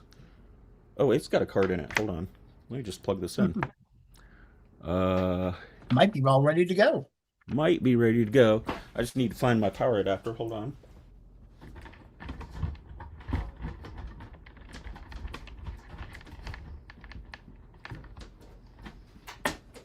Yeah, before the meeting, I was hustling just to clear off everything on my desk, just so I'd be able to find everything for you. But let's see what happens on this. I'm not exactly sure if this has got something that'll load or not. You have an HDMI capture on your computer? Or is it going to come up on a monitor?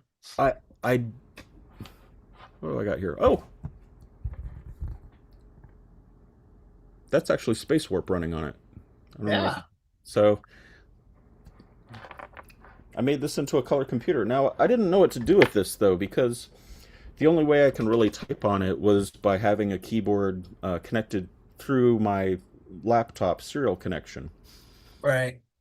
And so that's why I ordered this. I thought, well, the RP2330 or 2350, through those PIO connections, you can have it emulate a USB host. Now, USB hosting is not a common feature you're going to find on microcontrollers, and if it is found, it is very sketchy, practically non-existent for the Pi Zero. In other words, people have done it. There were a few examples that I found of people doing it, but it's not really well developed or really well understood. And so me and Claude went about figuring it out, and it took a lot of trial and error to get everything right, to get it to recognize my keyboard, to get it to come up. But once you start putting the pieces together, we put the power back on. Let's see. So you're basically going from the USB-C to a regular USB-A, and they're going to plug in a regular USB keyboard. I've got just a Keychron keyboard. This is a modern keyboard. And so we're going to plug that in. And I'm going to switch my camera real quick just so we can see what's going on. But basically, I've got a little power button here. And we'll see if this camera's still working.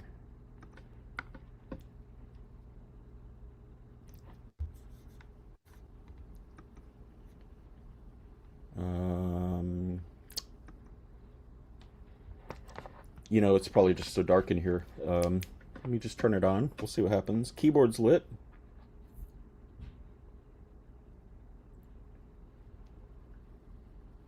Oh, I gotta plug the monitor in. That helps.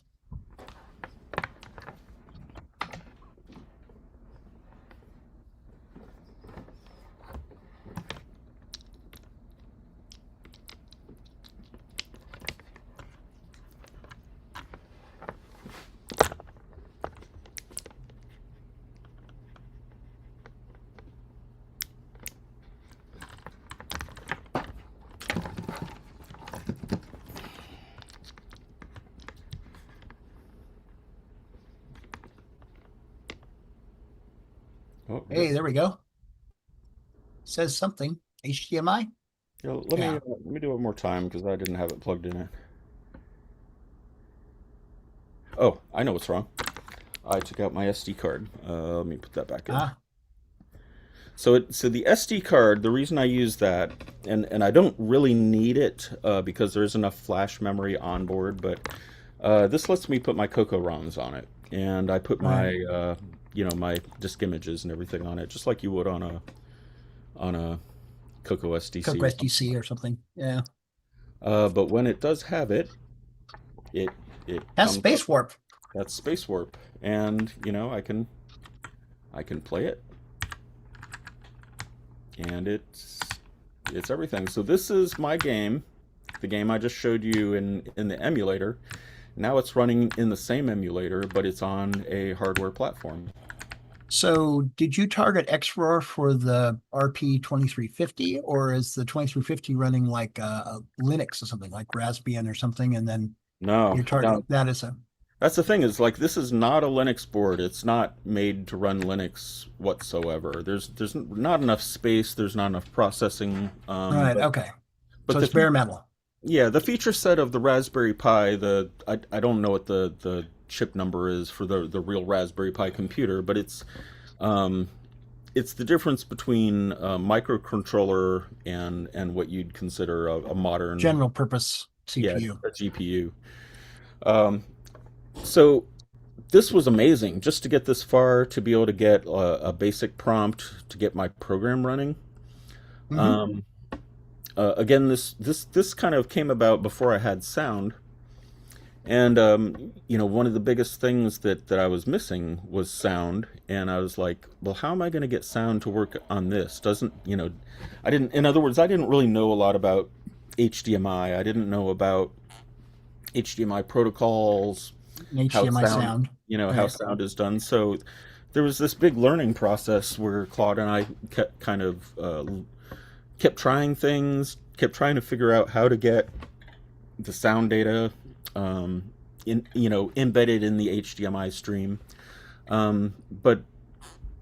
But essentially what I've got now is it's sending not only the video, not only the color features, but it's sending the sound through the HDMI as well. So literally all I have to do is just hook up these three little cables, and that's it. And so this is a CoCo 2 as far as I'm concerned. It's using xroar, so it's cycle accurate. In fact, I'm really impressed with xroar just as a platform, as an open source project that can sort of be molded and adapted to what you need. I think that really lends itself to being ported to different platforms. Kieran Um, is a really nice guy. He's the guy that developed the xroar as a yeah, Dragon emulator, and then added the CoCo 1 and 2, and then added the CoCo 3 to it. yeah. Shout out to him because not only has he provided this, but just a huge amount of support and enthusiasm about anybody doing anything with it, and I think that's what it takes in this community. You got to be happy for other people's successes. Even if Hmm. we are using a little AI, even if it's just written in BASIC or something like that, it's very exciting that all of us are doing these things and making these little achievements on almost a daily basis.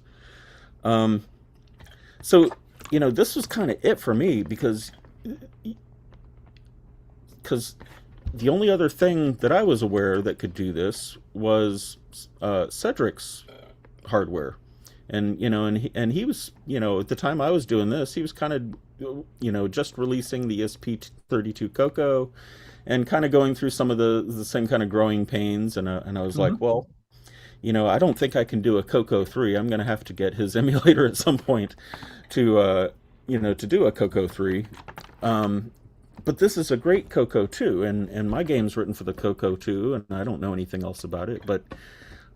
But yeah, anybody can take this and order the parts off Amazon. I think the Pi Zero part from Amazon is like $17, and then you could get this really cool. This is an aluminum.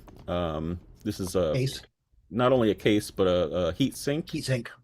This is overclocked to 250 megahertz, so that I could get the HDMI and the sound and everything going.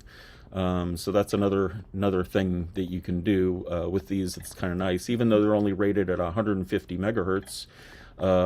Apparently, you can overclock them to as high as 300. I didn't have success at that rate, but 250 is very reliable. And it's dual core. Oh, So this is where it gets interesting for me, because by the time I had gotten this optimized and worked out, what I found out was that I could get the entire xroar emulator running on Core 0. mhm.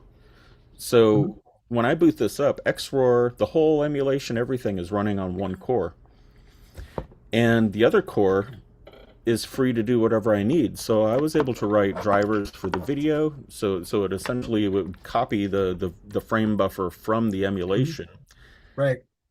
over and encode that along with the audio that's also being sent over, and encode that into HDMI and send that out. So I've got a whole second core dedicated to all this peripheral stuff.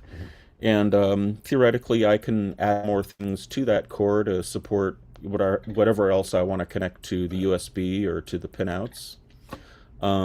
It really is turning into an amazing little project, because for $30 you can have a Coco 2. That's pretty much, you can buy this stuff off Amazon. You can download my software, and you've got yourself a Coco 2, and it looks cool. I mean, it actually kind of looks cool, and it's kind of fun to put in your shirt pocket. So I was going to take this down to Boat Fest and show this off. So how well do you think it'll handle the CoCo 3? I mean, the CoCo 3 runs at double the speed. You got enough overhead to Yeah. do that? And how Well, much RAM do you have? Will you be able to handle a 128K CoCo or a 512? I don't know. I don't think so. I mean, Mhm. it's hard to say. I think the bandwidth is there, the processing bandwidth is there to do it. Mhm. And it does have static memory, which means I think it's got like 540K of static RAM. Mhm. So the way it ends up working, and then it has, or maybe it's 540K of RAM, and then another 2 megabytes of static RAM. 2 megabytes, is Okay. that right? Yeah. So Okay. usually you use the static RAM to store your programs and things like that, but it Mhm. can also execute from that space. Okay. Um, so I'm not going to say it can't be done. But what I will say is this is pretty maxed out. All Like right. I don't know what else it would take to implement the Gimme chip and some of the other features that the Coco 3 had, but All right. I think there's potential there. I think the fact that Cedric was successful in doing that on the ESP32 Mhm. indicates that I might be able to do it. All right. And I think that's something, definitely worth looking into if people are become interested in this. But like I said before, Adafruit. So this is great. I mean, this is a solution. Like I Mhm. could sell. Presume I could just sell these. Mhm. Um, and Adafruit, had this thing that they did based on the RP2350 called the Fruit Box. And it was, kind of the same thing like this, but it was more like this, Mhm. where it was really meant to be like they really were kind of targeting us. They made this thing that looks like a game console. It's got two joystick ports on the front. It's got a Mhm. USB-C on the back. It's got an HDMI. And it's got a audio out. Mhm. Has just a few features that really turned it into a console, and I'll show you that because you can. It just came back on their catalog. You can buy it now. They've got maybe 50 or so of these, and they made a nice case for it. And so Mhm. this is really nice. That's where your Full SD. size HDMI. Yep. Uh-huh. So your USB-C. HDMI, and there is your audio. There's a really high quality DAC for audio, Mhm. and that also drives an internal speaker. There's a little tiny internal speaker in it. Mhm. Um, that is for I2, or I guess that one's for I2C, and that one's for, well, these are just GPIO. You could use these Right. for whatever, really. And then, of course, USB A Okay. hosted. So this will host whatever I want to plug into it. Mm-hmm. So we'll plug this in really quick just so I can show it running also. I've got another keyboard here for it. So let me just replug a few things.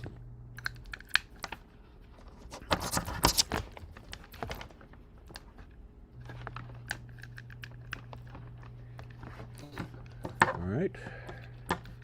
I find that wild that Claude helped you retarget xroar's codes instead of being Linux or Mac or Windows, target it for hardware level on the 2350. That's exactly right. Wow. And it's amazing to me how well xroar runs in that context. It's so clean. It runs so smoothly. I really have to hand it to Kieran because it really was pretty easy. The code, I've looked through all the code, and it's just so modular, so succinct that it really is a good choice for doing this kind of stuff. So where is my end of my keyboard cable? That's plugged in. This is plugged in. I just need power. All right, here we go. So, so now it's powered up, and you can see it's got some little lights on it and stuff. Let you know it's alive. And if we flip over to the other camera, there it is. Now, here's the truth about this. I just got this working today.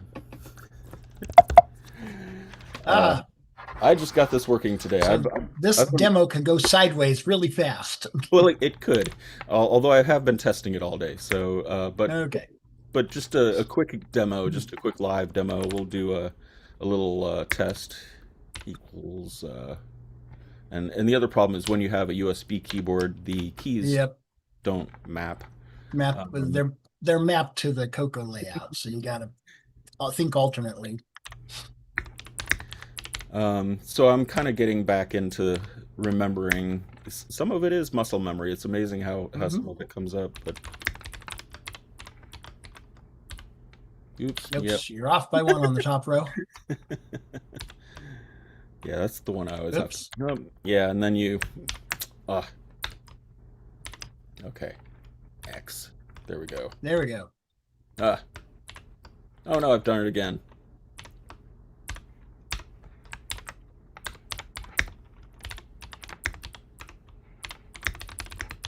Okay, just to give you an example. It's a CoCo. It's a CoCo 2. Interesting what the camera's doing with the color as it's in motion. Yeah, I would really wish you could see the color accurately because it's. Oh yeah, maybe that's. Oh, there we go. That's a little better. There we go. Really does look nice. I am really enamored with HDMI output from the CoCo, even the artifact simulated version that I have to do for Space Warp. So just today, there's now a second. There's actually if you're looking at this as a potential CoCo, this is working. This repo is also available. I don't have it refined. I don't have it cleaned up or documented or anything. The one for the Pi Zero is pretty well documented, and there's a lot of good information in that. Both are worth looking at. But essentially, I'm very excited about this because not only do I have a cool professional looking CoCo, but it gives me something to talk about with Adafruit now. So I can post some demos over there and get some attention from them too. Yeah, I'm excited about the potential of this little chip, and some of the things that maybe it can do to extend the life and the abilities of our community. If you want to get a CoCo these days, a CoCo 2 you can still find, but then how are you going to get it hooked up to HDMI? You gotta buy another kit to do that, and how are you going to get it hooked up to a disk, you get a CoCo SDC or a FujiNet. There's a lot of solutions out there, and of course I've bought most of them myself. But it's nice to be able to recommend, hey, if you don't want to do that, or if you don't have the wherewithal to understand how to do that, or maybe you just want to play games, this presents a pathway. This is a way forward that it excites me, and I haven't prepared for this at all, but it excites me that I could show up at Coco Fest or something like that with a handful of these. Even if I bought a 50 of these, it's not going to make me poor. Mhm. All these are all off the shelf parts. I don't even need to have the case made. You just put it together. Mhm. And And so access your repo and download the code. in this new world where our basic, we're sharing software, we're using open source licenses that stay open. We're using open source designs for the hardware so that any of us could build the hardware. It's exciting to me that without too much additional effort, I could do what Cedric's doing and actually have these made very cheaply. As you know, this chip is probably only cost about 50 cents. Is that right? Um, the actual board from Waveshare, even if I just used their board, is only $9. So $9 plus another 5, which is generous for a CNC milled case. You could have a cost of making one of these about $20. And that's exciting. You could have a color computer too for $20. You can't buy one used that has this much functionality for $20. Or the reliability. Well, The Coco 2 is probably fine, but yeah, yeah. we'll see about the reliability, but and that's the thing, is like I've been using this to play my own games. I've been using it to do some things, but I'm sure there's a lot that it won't do. I'm sure as we play with it and as we try different things on it, there may be things that need to be fixed, or maybe maybe it can't. Luckily xroar is pretty well developed. Kieran's been working on it for a long time. And so pretty much all the things except a few really weird edge cases have all been taken care of. There's bound to be an edge case or two that will throw up for a loop. Yeah. But most of those have been figured out, and so it's a good solid place to start. So And so and my concern is things like, well, I'm overclocking this, and so I'll actually leave a demo just like the one I've shown you. I'll just leave it running and come back hours later just to see if it's still running. Mhm. And at this point in the project, I'm not going to say it's 100% stable. Like a random CoCo 2 you buy off eBay is probably going to be more stable than this. But as I work with it, as I figure out ways to optimize it, it has been getting quite a bit better, and I'm confident to the point now where again I released the code and I said, hey, if anybody else wants to try this, or give me feedback on how it's working, here it is. But that is not to say that I don't need a CoCo 3 in my life. I just got this in the mail today. And so this is the Rev 2 ESP32 CoCo. And it looks just like all the other ones. It's got the different ports. I'm still not incredibly familiar with everything it does, so I'm kind of excited to kind of get into this and see what I can get going. But I thought what I would at least try to do is turn it on. So let me plug this in real quick. And I think I've got everything I need. The only thing I'm not sure about is he says it only supports USB 1 keyboards. And I'm not sure if this keychron is going to work for me. how many keyboards are USB 2? I mean, you're usually a pretty low throughput device, so in the big scheme of things. Well, so let's see if I can just plug this in. I'll plug in the keyboard, but I have it plugged in the monitor. I have it plugged in the power. I see it has both VGA and HDMI on it.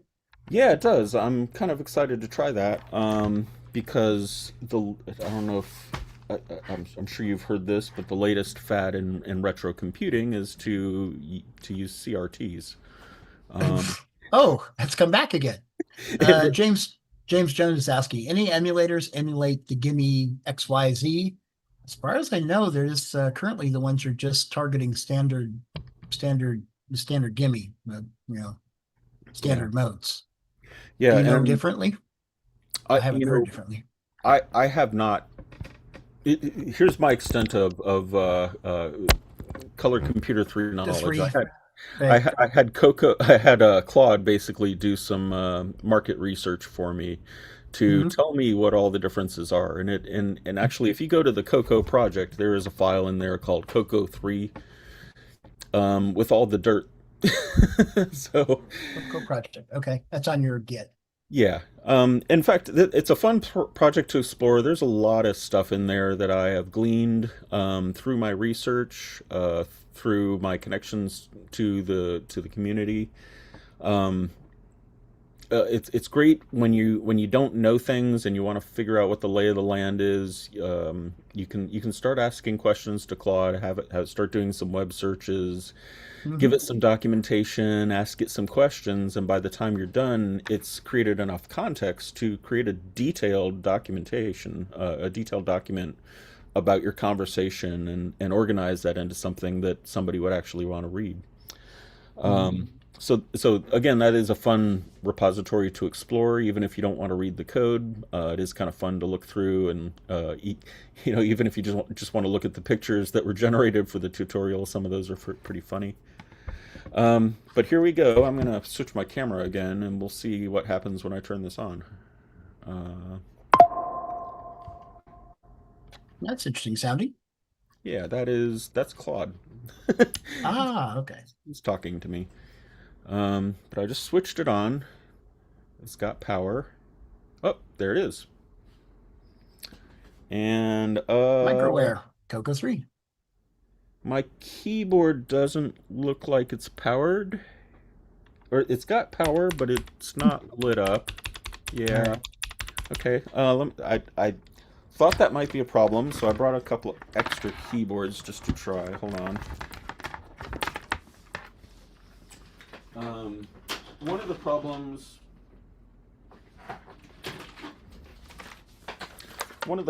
with USB, and this is an area I actually spend a lot of time trying to debug, is you have to be active. You have to be active on the USB bus to find out when new things have been plugged in order to source this.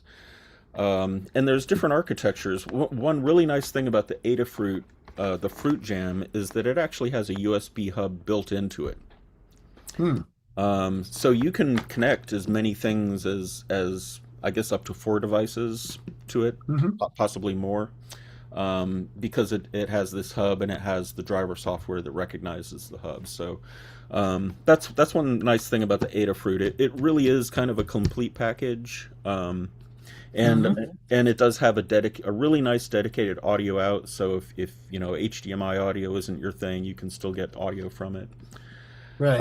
I saw those the 3.5 millimeter jacks. So it's probably got. And so the CoCo, the ESP32 CoCo is very similar in that respect. It has it. I don't think it does audio over HDMI. I think it only does it to its audio output jack. But it does have cassette ports, so I think that's interesting. Well, I have this old Apple iMac keyboard. I'm going to try hooking it up. I mean, if that's not USB 1, I'm not really sure what is. See if it works. I may have to turn it off. I'm not sure if he's actively scanning the bus. For new devices, dynamically picking up new devices or not. Yeah, so we'll try this again and see if it comes up at all. But this is kind of I just pulled it out of the mailbox a little while ago. Okay, there it is. Ah, nope. Okay, well, so that's a project for me to work on later, I guess. Mhm. But I am very excited to get this. Again, I've got uh, several options if I want to use a CoCo too. Um, oh no! Nope. Everything All right. okay? Yeah, it's all right. We don't need that anymore. So yeah, my camera's back there somewhere. Um, Mhm. so I am kind of excited about it because this is my first CoCo 3. I've never had one. Mhm. You know, even though it's emulated, even though it's running on ESP 32. 32, you know, which is not a platform I'm yet familiar with very much. Um, it seems to be playing a lot of games. It seems to be doing all the right things, and Mhm. if I can help support that and improve that, I'm going to be excited to do that too. There's a lot for me to catch up on. I really am a Coco One guy. I don't know much beyond that. All right. You know, just beyond the specs, and again, that's kind of why I created that document to see if I, you know, to see what I missed, to see what information about it I was going to have to think about if I did want to do another port. Mhm. Um, so so here's where I am today is I have all of these cool little platforms I've built, and this thing is cool too. You know, even though this is the 4.3 and I was kind of saying it was a little bit slow and didn't really Mhm. work to my satisfaction, I kind of went back to it. And after doing, you know, after doing the other ones, because the thing that impressed me about it is when I first did this on the HDMI, you know, it was kind of slow too, and it was a little wonky, and it just, you know, didn't really run that good. I was a little disappointed at first because I thought, oh well, it would have been cool if I could do this, but then Claude and I figured out what the problems were, and one of the things about the RP2350 is that there can be a lot of contention between the cores because there are two cores, but each one has to access memory. They have to take turns to access memory. Alternate. You can't do it at the same time. So, and if you have things in the main memory, and you're writing to that with one core, and you kind of have to pause for a little bit so that the other core could read it to write it out to the display or whatever. And when I had first written this, it was using the flash memory. It was using the PS RAM. I mean, I didn't really I can't say I still know a lot about it, but it was using the PS RAM. Now the PS RAM is about as fast as the regular RAM. It's you know, they're interchangeable. You can pretty much use them in either place. But when you start having contention between like this core accessing this RAM and then this core has to go and access that RAM too, or if it's in the PS RAM and they're trying to access, so you end up with all of these wait states, and that's what was killing my performance, and it's what was killing my performance on this too. And I don't know. Let's see if I've got a. Let me take this card. The hardest thing about all of this is not losing my SD card or not having it fling across the room. So I'll put this in. So this has, and I want to show this to you too. This really nice touchscreen display, but if you look at the back of it, this is designed. You can tell it's designed to be put in cars. It's designed to be put on machines. It's designed to be put on walls. It has all of these nice screw connectors, and it has stuff like Industrial type. Yeah. I mean, this has CAN bus on it. Mhm. Yeah, I could hook this right up to my car if and don't think I won't. But let me put this in here and see if this still works the way I intended. Add power.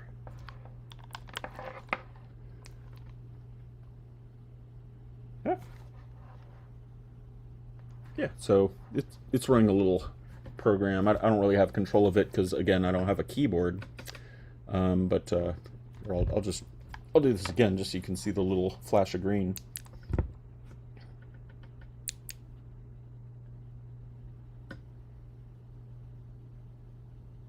So yeah, it's you know, this is a color computer too. This is also a color. So RP2350 can emulate a color computer too. It can do it well.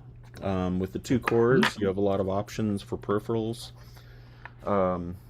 With the PIO, you have a lot of options for other things you can connect it to. And I feel like I'm just scratching the surface so far. So these are the things I've ported xroar to. Again, most of these or let's see. At least the fruit jam, this one. You can go look at the code for that today in my repo. The code is available for both of these, and as soon as I get the code, these were my first prototypes, so my repos are a little bit kind of messy right now. But as soon as I get those cleaned up, I'll share those as well. I posted your general Git repo as well as the individual links to both of these projects and the CoCo Fourth as well. So. Cool. And there's one more thing I can show you in terms of just stuff that you can look at. I'm going to share my screen again if you don't mind. We'll just share my browser this time. So, again, kind of going back to the Bare Naked Fourth project, here's the tutorial.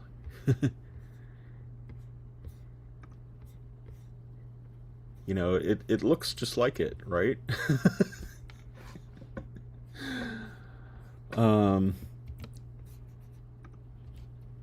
Reading the keyboard, it's just like reading the same book, except everything is in fourth, and it's fourth appropriate examples. There's a couple things that I wanted to point out here. One was. And this was one of my problems. This is one of the things I really had to worry about when I was doing this. Is like, okay, when I get this written, how am I going to run it? And once I did, figure out how to run it, I needed to tell other people how to do it too. So I have a nice little appendix that gives you some examples about, how you can get your fourth program running. There's a nice gallery for all the demos that I did. So the first thing I did once I got a few things working in text, I was like, okay, I gotta write a game, and I wrote, I had it write Tetris, and it works. It's fun. After I wrote Tetris, that's when I realized I could do a real game. But Kaleidoscope, the Matrix, a little typewriter. Calculator, I think that was the first one I shared with the group.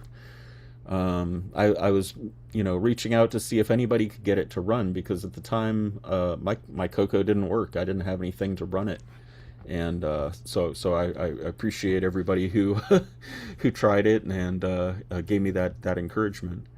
But yeah, each of these demos is pretty well documented. If you want to find out more about any particular demo, you can look at the source and the README. So this is actually in the repo, and you can find out about any of these just by clicking on it.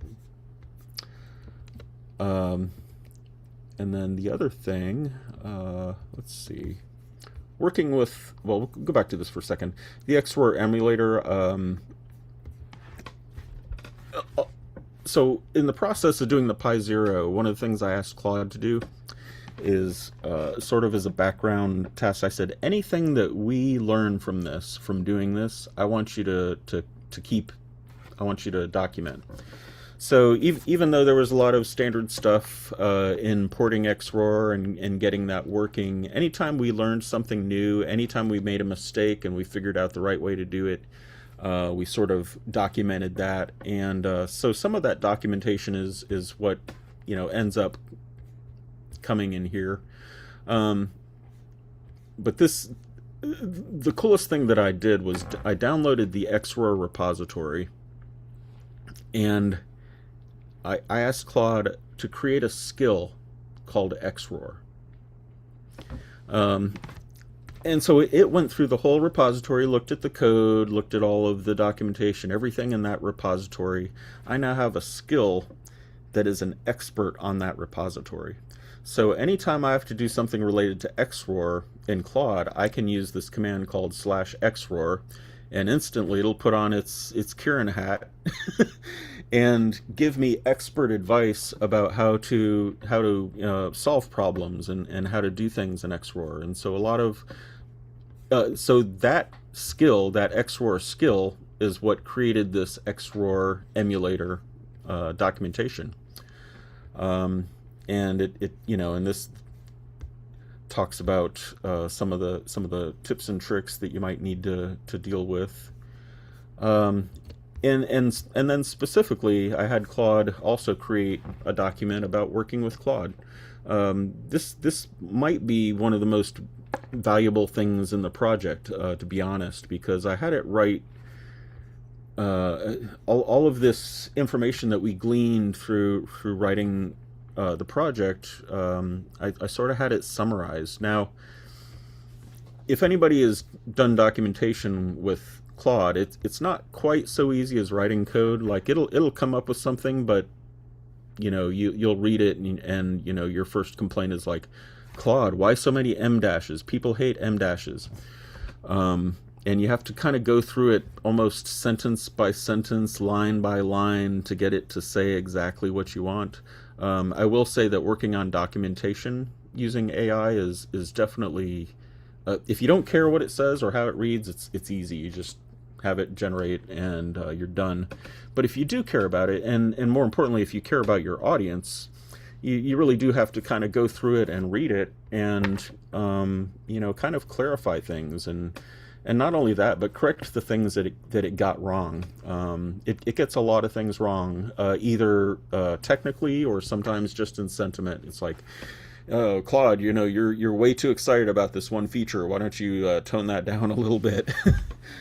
But this is a sort of a treasure trove of how I worked with Claude, some of the rules that helped me get through this project, that I think can help other people work with Claude. I'm still learning about AI at a rapid pace. I'm learning about what other people do with it and how other people work with it. The one thing I can be clear about is I don't use any tools. This in other words, the console, the terminal, that's my development environment. I do have a text editor that I can bring up if I need to look at a source file or something like that, but most of the time, all the work is done in the console. I leave it up to Claude to write the code. I can see the code it's writing, so when it says, I'm going to make this change, is that okay? I'm like, no, what the hell are you doing there? Don't do that. Do this other thing, I am a very interactive pair programmer with Claude. I don't often let Claude just go off and do its own thing.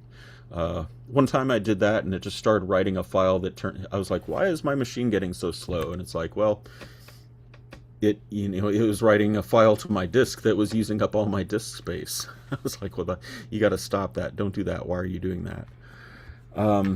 There's a lot of perils in AI programming, but what this document does is sort of gives you a little glimpse into how I look at it and what my process is. And again, my process is a very very standard enterprise level development. You create issues. I couldn't have done anything on this without issue tracking. And again, I have another skill called issues that I run on my machine. But basically what it does is in every one of my repos, you'll see a file called issues.jsonl. And all that is a JSON file with every issue that has ever been or will be part of that project. And that lets me take the plan that Claude gives me. After I tell Claude what I want to do, it says, okay, let me think about that for a while. Okay, here's my plan. And sometimes, the plan will be really big and sizable. You're like, well, okay, there's no way you're going to get this done in one session.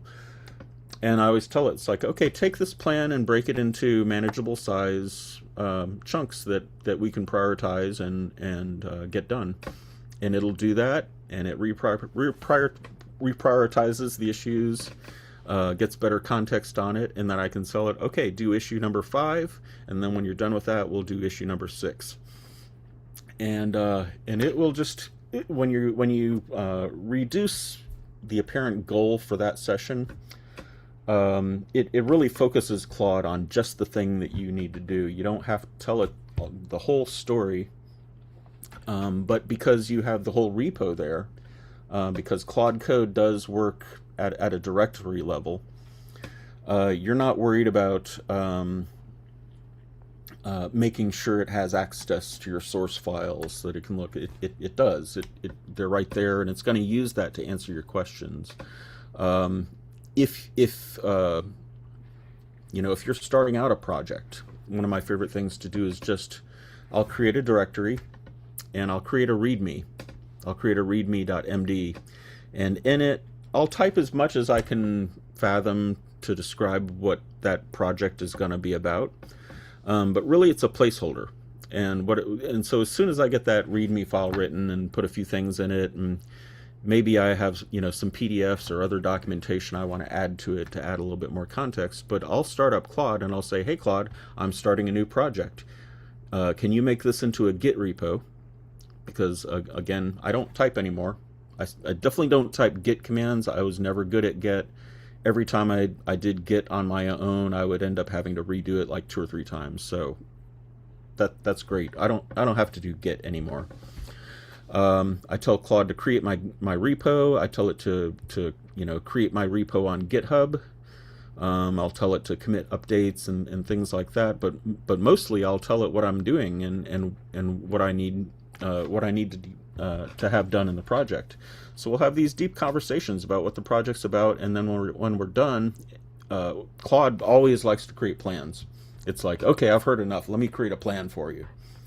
Sometimes it does it too easy, and sometimes it's too insistent on getting to the planning stage, and you kind of have to tell it to chill out. But once it has a plan and you read through it and you're like, yeah, that's a good plan, or that's a good place to start. Maybe it's not exactly what I want to do, but that's a good place to start. It'll create the issues, and then it'll just start working through the issues. Why are the issues important?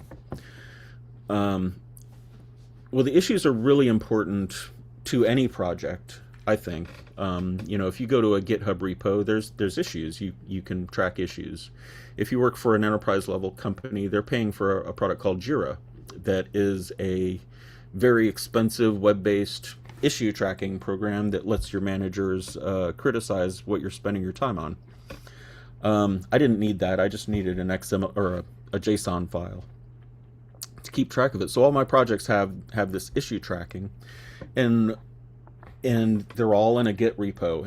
And why is that important? Because Claude screws up, because your machine crashes, because you run out of batteries, because Anthropic goes down, because of all these things that can go wrong while you're in the middle of using Claude. Now, if I was at a real company and the power went out, or there was, the network was down or whatever, we use Git repos, we use issue tracking so that when we come in the next day, we know, where to pick up from. Claude's no different. Claude has a pretty good context. I'm using Claude Pro Max, which gets me about a mega of context. It's a lot of context. But even so, after a certain amount, after maybe 500,000 or 600,000 tokens, it's not going to do quite as well. Now I will say that Claude is excellent. I really can't say I've used any other coding LLM that is better than Claude. At least for me, in my context, it's excellent. I don't have any issues with the code usually. It's more with what it decided to write that I take issues with sometimes. Um, but once you get outside of that context, then it starts getting a little wishy-washy, or sometimes you can tell it's getting a little antsy to get done. It's like, okay, I'm going to do this and then we'll be done. And it's like, no, you're not going to be done. You still got more to do. Sometimes it's like radio. It's like, okay, I'll see you tomorrow. And it's like, no, we're still working on this. So keeping that context short, keeping it limited, keeps Claude fresh, or any LLM that you're doing it. It keeps it fresh. It keeps it sharp. Keeps it doing what it's really good at.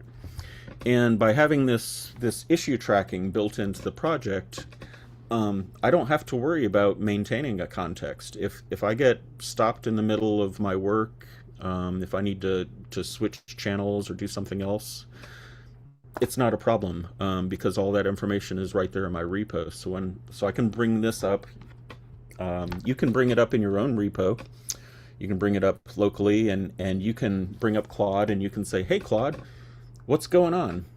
And it'll look at the issues, and it'll tell you what's going on. It'll tell you, one of my favorite questions, and I kind of put some examples in here. Can you build and run this project? That's what I did the first time I downloaded xroar. I went to the xroar directory and I said, hey, can you build this project? I could have read the instructions, I guess.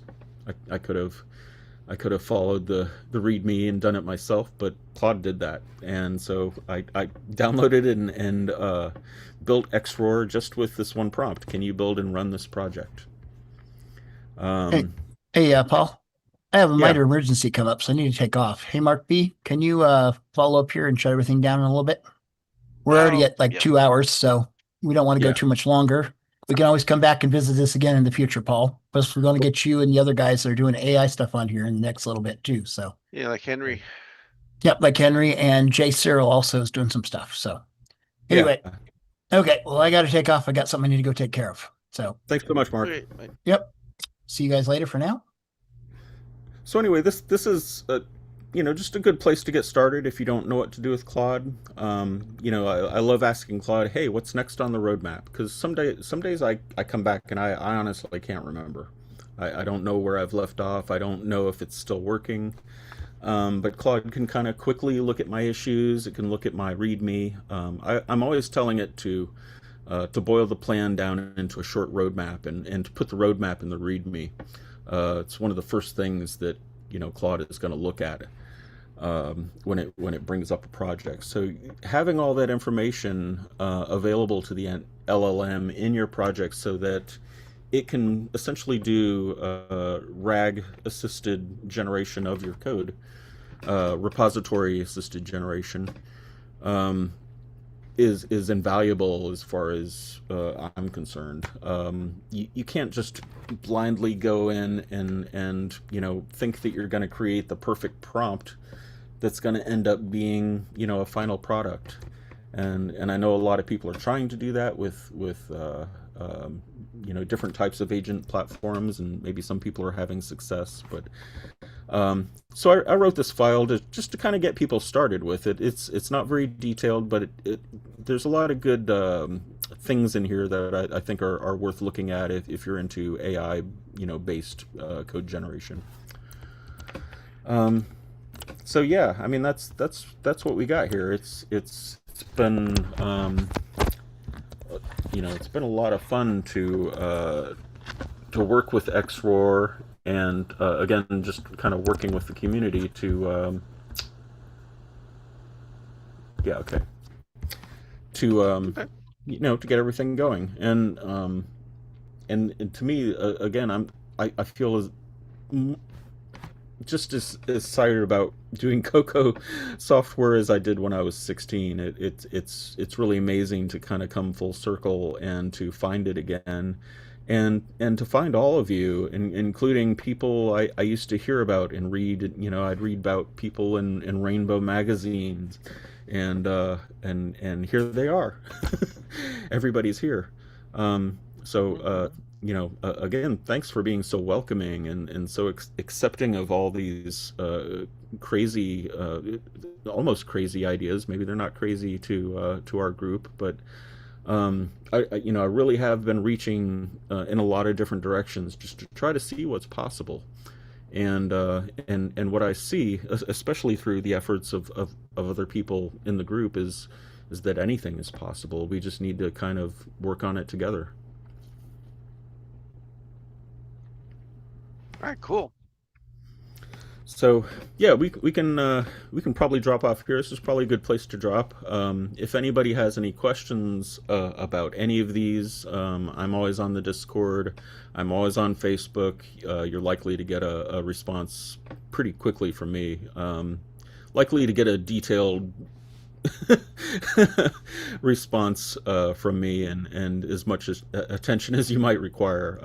I've got a lot of things going on, but I also seem to have a lot of time for this too. So, again, just thanks for letting me show off this stuff. This is all stuff that I've been showing to my family and my friends, and they're like, "Oh yeah, that's neat. Okay, whatever."